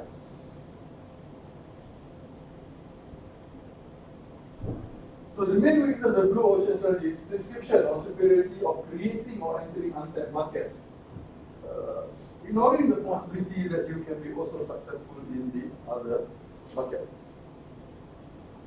Now, this is my attempt at creating the epistemological structure of the blue ocean strategy. I would argue that the roots of the current thinking about blue ocean strategy has its origin in the population ecology view of industry structure. Okay. If you look at that, then you will be able to see both the strength and the weaknesses of the framework that is used in developing the blue ocean strategy, as well as other related concepts. Okay. So, for instance, the population ecology, you talk about moving into untapped market being first mover, is also similar to what is already articulated by Miles and Snow in their notion of prospector strategy. Also mentioned by Howell Christensen in their notion of disruptive innovation, as well as aggressive initiative by Kenichi Omi. As a researcher, the thing that is missing is basically, you're going to do research, is to ask yourself what contingencies may affect the effective or ineffective use of any of these strategies. So to understand that, that's where you have to go back to the theoretical roots to try to understand what are the limits of the false theories. Okay? So that we do not treat management techniques, management concepts like religion.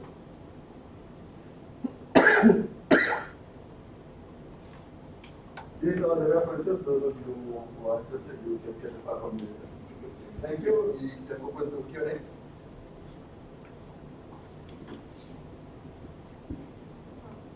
I have a question, but it's more to methodology.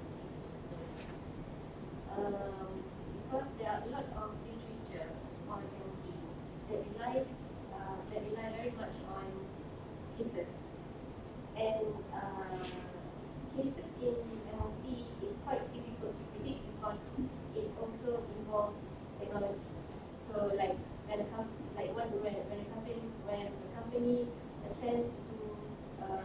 a new technology for their or whatever strategy that they want to use. They do not, at that point, they do not know whether that will lead them to success or failure. So we as a researcher, we have to, of course we have to wait. But if we want to study that case, whether it finally leads to a success example or a failure example.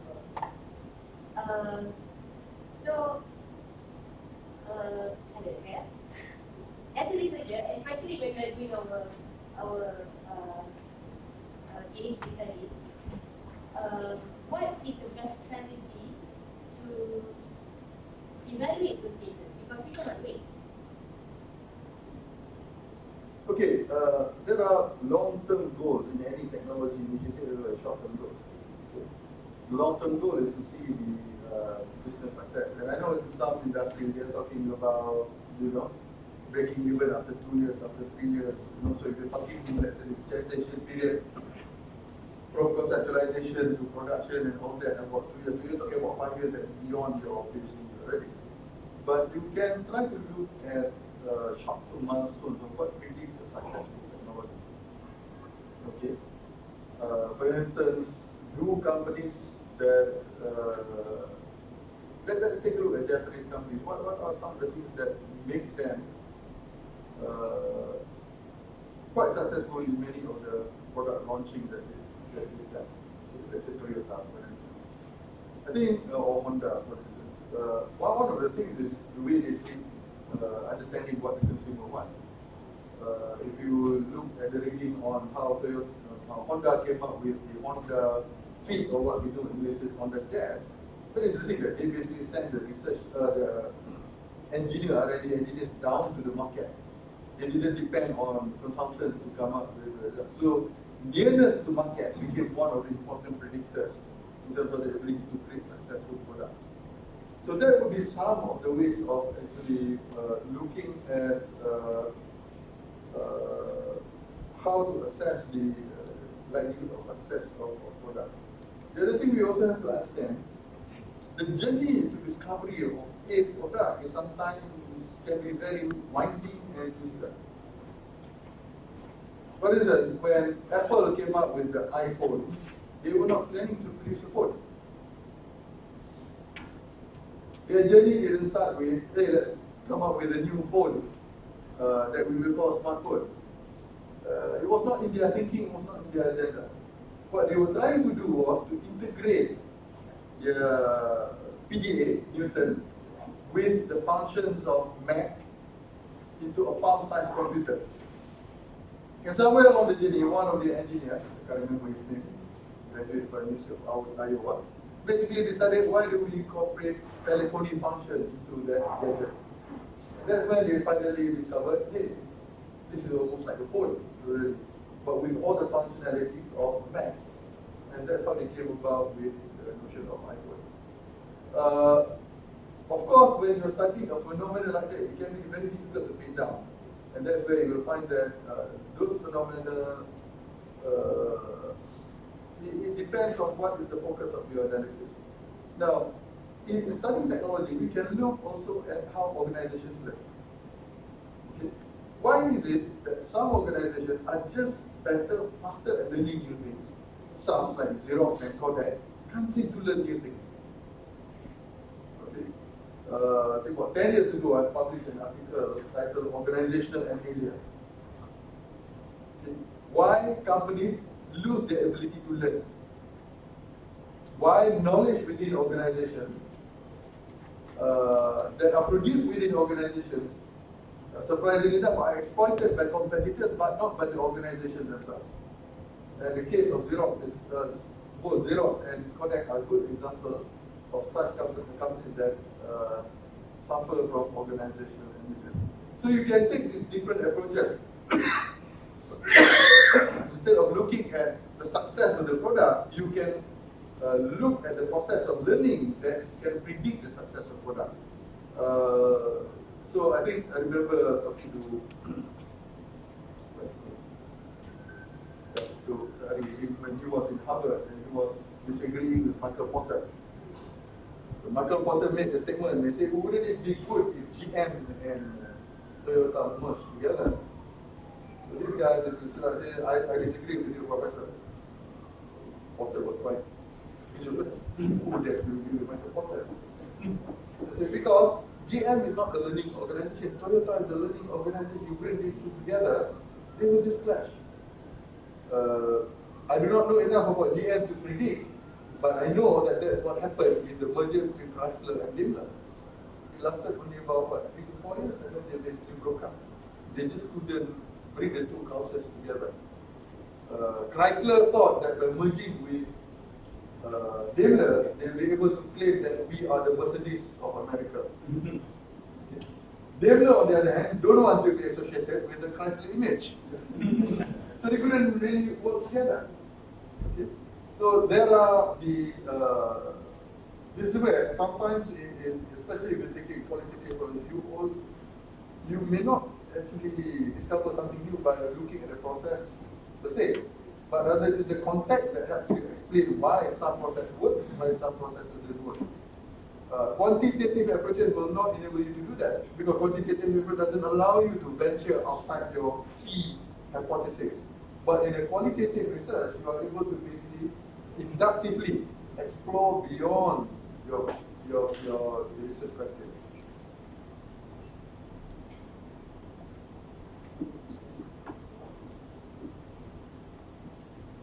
This relates to what what you mentioned in the example of IBM. You mentioned about IBM and having difficulty with the mainframe and all that. But the way IBM moved from that was we hired a new CEO, Lucas. So that changed the whole culture, the whole thing. When he came in, the whole IBM culture changed. The mindset of the employees also changed. And one thing that his strategy, he was strong. He banked on what we call network computing. Network computing is an early term for the internet and all that.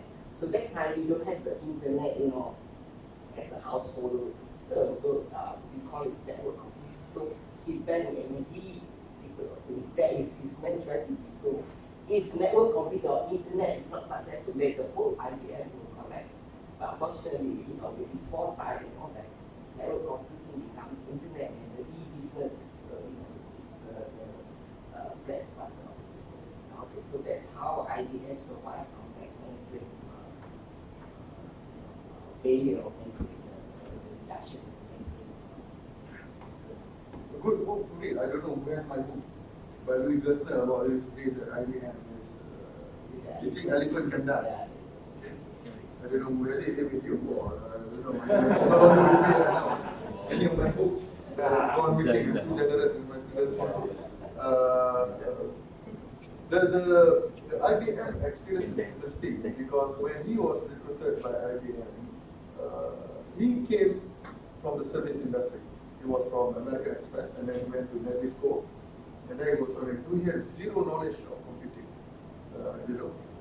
And basically he asked Thomas Watson Jr., who was at that time I think chairman of the board, why do you bring me? Why not someone from, I don't know, that's why we want you. Because you bring a totally different perspective. And it's about bringing, you see the problem, and this is where this article by Morten Hansen that I suggest you all read, what it terms strong ties and weak ties. Strong ties and weak ties. You are more likely to learn something new from people who you don't interact in a regular basis, or people with strong ties. Because you're interacting every day with someone, your knowledge and that the other person becomes very similar. Even in a work group situation, okay, it becomes very similar. Such that if you really want to learn something new, you have to get out of that box and basically learn from something outside. So what they did, in fact, is rely on weak ties, him bringing his own perspective. And one of the things that enriched the way he analyzed IBM, because when he was at American Express, he was a customer of IBM, and he didn't like IBM. He had bad experience with IBM, so he brought with him that attitude. And he also commented when going to some of these conferences with all of these leaders of the IT industry. He said, you know, Bill Gates, Steve Jobs, and all of these, you know, he said this is one of the industry that has the highest collection of people with the biggest ego. All of them think they can change the world and all that. So that was the kind of perspective. And I guess he didn't have that ego to be worried about, because he was not intending to stay in IBM for long. I think he basically managed to grow Seno to become his successor after that. In terms of CEO Gassner, Yeah. how many employees do you know? He also had a lot. I remember that. 300,000 in IBM. But now IBM has become some consulting company. Yeah. How many employees in IBM? Right now, I think it's about 400,000. Right now, 100. Yeah. Half of employees to reduce in IBM now. That's aim. Yeah, because after that, the IBM changed a bit in terms of Consulting. getting in PwC, all this stuff. That changes IBM decide to become a consulting firm. Yes. But maybe network computing is how Larry Ellison. Larry Ellison, that's Oracle CEO. Larry Ellison. Oracle. Oracle is branded network computing. Now Oracle owns Sun Micro. That's a Java technology. They are becoming a network computing vendor, not a database vendor. Oracle is changing. That's competing. I mean, you look at the computing industry, you will see many of the companies that were supposedly the first mover, they are no longer around. In network computing, for instance, Nobel was one of the earliest. They're no longer around. A lot of them, So, Just some question. I think 3 or 4 years ago, that you were saying some Sharp is some big company for show the television, LED. But now is reducing production. Now anybody don't talk about the Sharp. But 4 or 5 years, there are something mentioned Sharp is some good company. Why that's a change in some groups and I cannot give a specific answer on Sharp. I've not had the opportunity to actually study Sharp. But I can tell you this, the sentiment when I went to Japan to meet with some of the corporate leaders who actually took it through. I think the Koreans are moving much faster. Okay. Look, for instance, at the ultra high definition TV. When I was in Osaka in 2012, August, we had a discussion, and at that time, I think NTT was one of the pioneers in ultra high definition TV.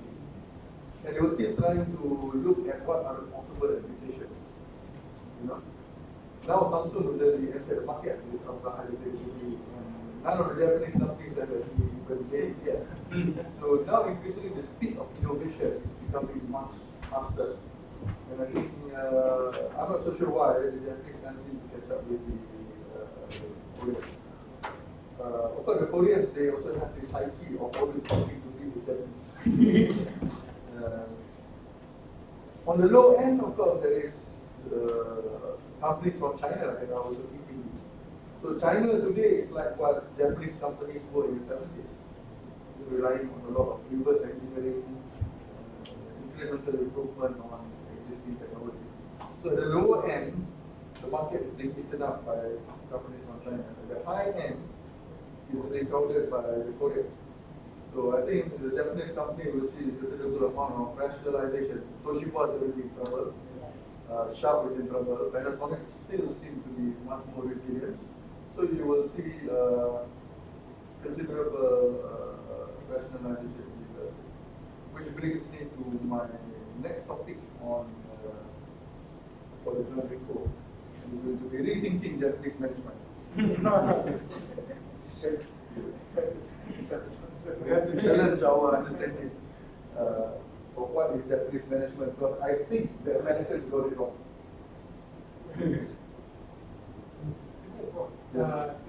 For being successful in each industry or in each thinking for inventive principle of the ideas in each industry, the timing of releasing is also very important.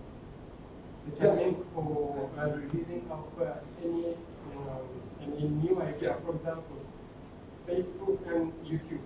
YouTube was not very famous a few years back. But within a few years, once some different policies have been changed. So it has been released in the same time. It was very popular in all of the world, for example, of different business. So the timing of the releasing the new idea also very important rather than just thinking the inventive of the idea.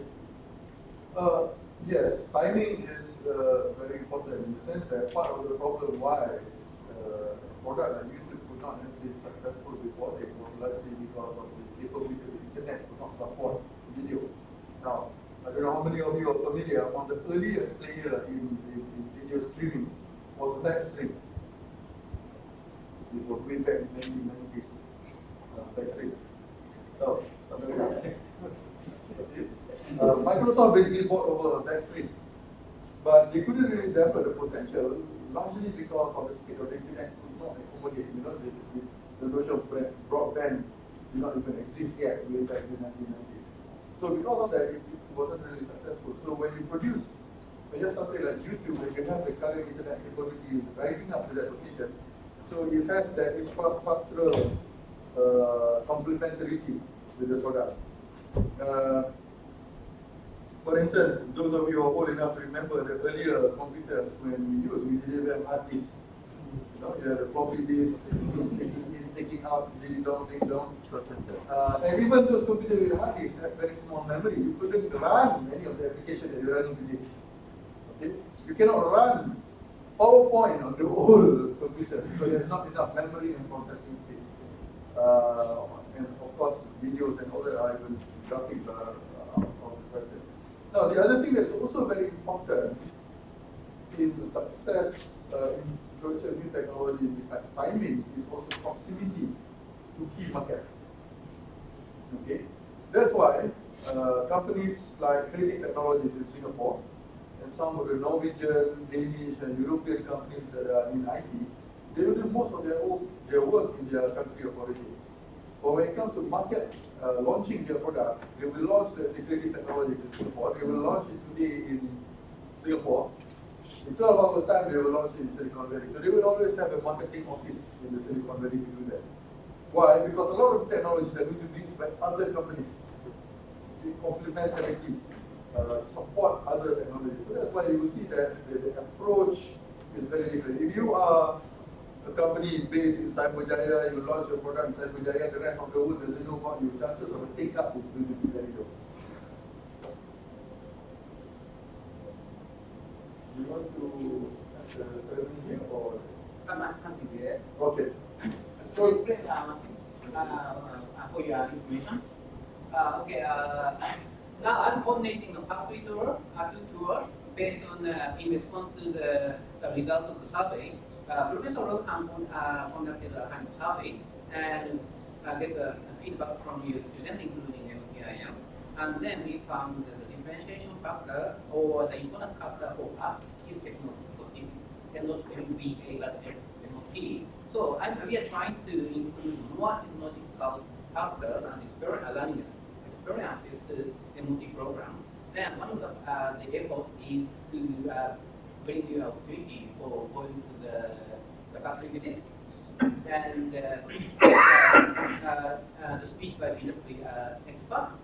And one is we are expecting one to produce thanks to Shaz, because she made a good question. To produce the present, okay, 31st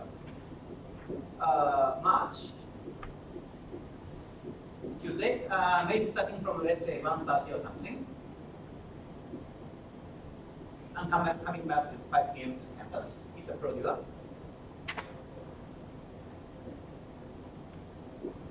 You know, he some mentioned that the Japanese management style, and producer, the parent company is Daihatsu, and Daihatsu parent company is Toyota.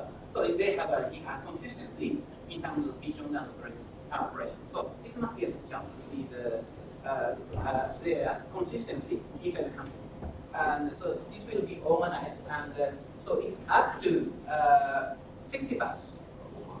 But not 64 MOT, because what I'm thinking is a collaboration with other departments, because then so we are going to invite other master or PhD students from different engineering department, such as a BSc, Vehicle System Engineering department, so that we have a discussion with other master students. This is one thing. And second thing is 12. Okay.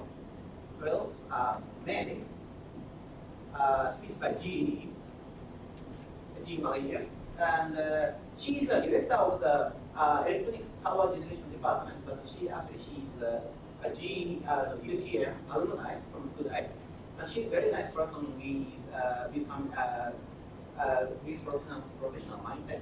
And the reason why I'm choosing GE is because I'm going to teach marketing, technology, and innovative products. As a preliminary knowledge, so we will have a speech about Internet of Things. Internet of Things are booming, and according to the CEO of the Cisco, John Chambers, he's saying that almost 60% of the company will die in 10 years because of IoT. So, GE is IoT top-notch company in terms of the manufacturing and maintenance service of the jet engine. So we will have a public speech on this day. Probably on the Rabat Tower, and it must be very insightful speech, because it's also related with the working environment and the leadership style in GE. So IoT and the leadership of GE highly correlated, so we can ask such kind of topics directly from GE person, engineer, and we also have an officer from HR. So he's in charge of the training, human resource training. So it must be also interesting speech from the viewpoint of leadership of the working environment. First thing is 9 p.m. Thursday afternoon, May. Factory visit GE engine. This is a factory near the airport. I think it's near Spa. And we will have a chance to go to their engine maintenance factory. So this is up to 40 participants so far. And however, like I said, I want to combine some of you with other departments, because IoT is integration of electronic engineering and mechanical engineering and business model. So I think what I'm thinking is 20 from MOT, and 10 from ESC, and another 10 from MBE. So far we have, so I have already 20 for MOTs. And so if you have interest, please join in and send me an email. Okay. Thank you. Thank you very much. And I also distributed the message board for Professor No, so please fill it before giving it to him, before lunch. We will have survey and lunch. Okay, me too.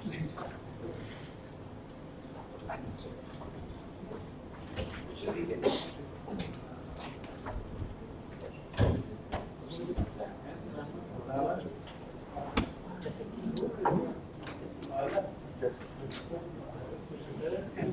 Oh.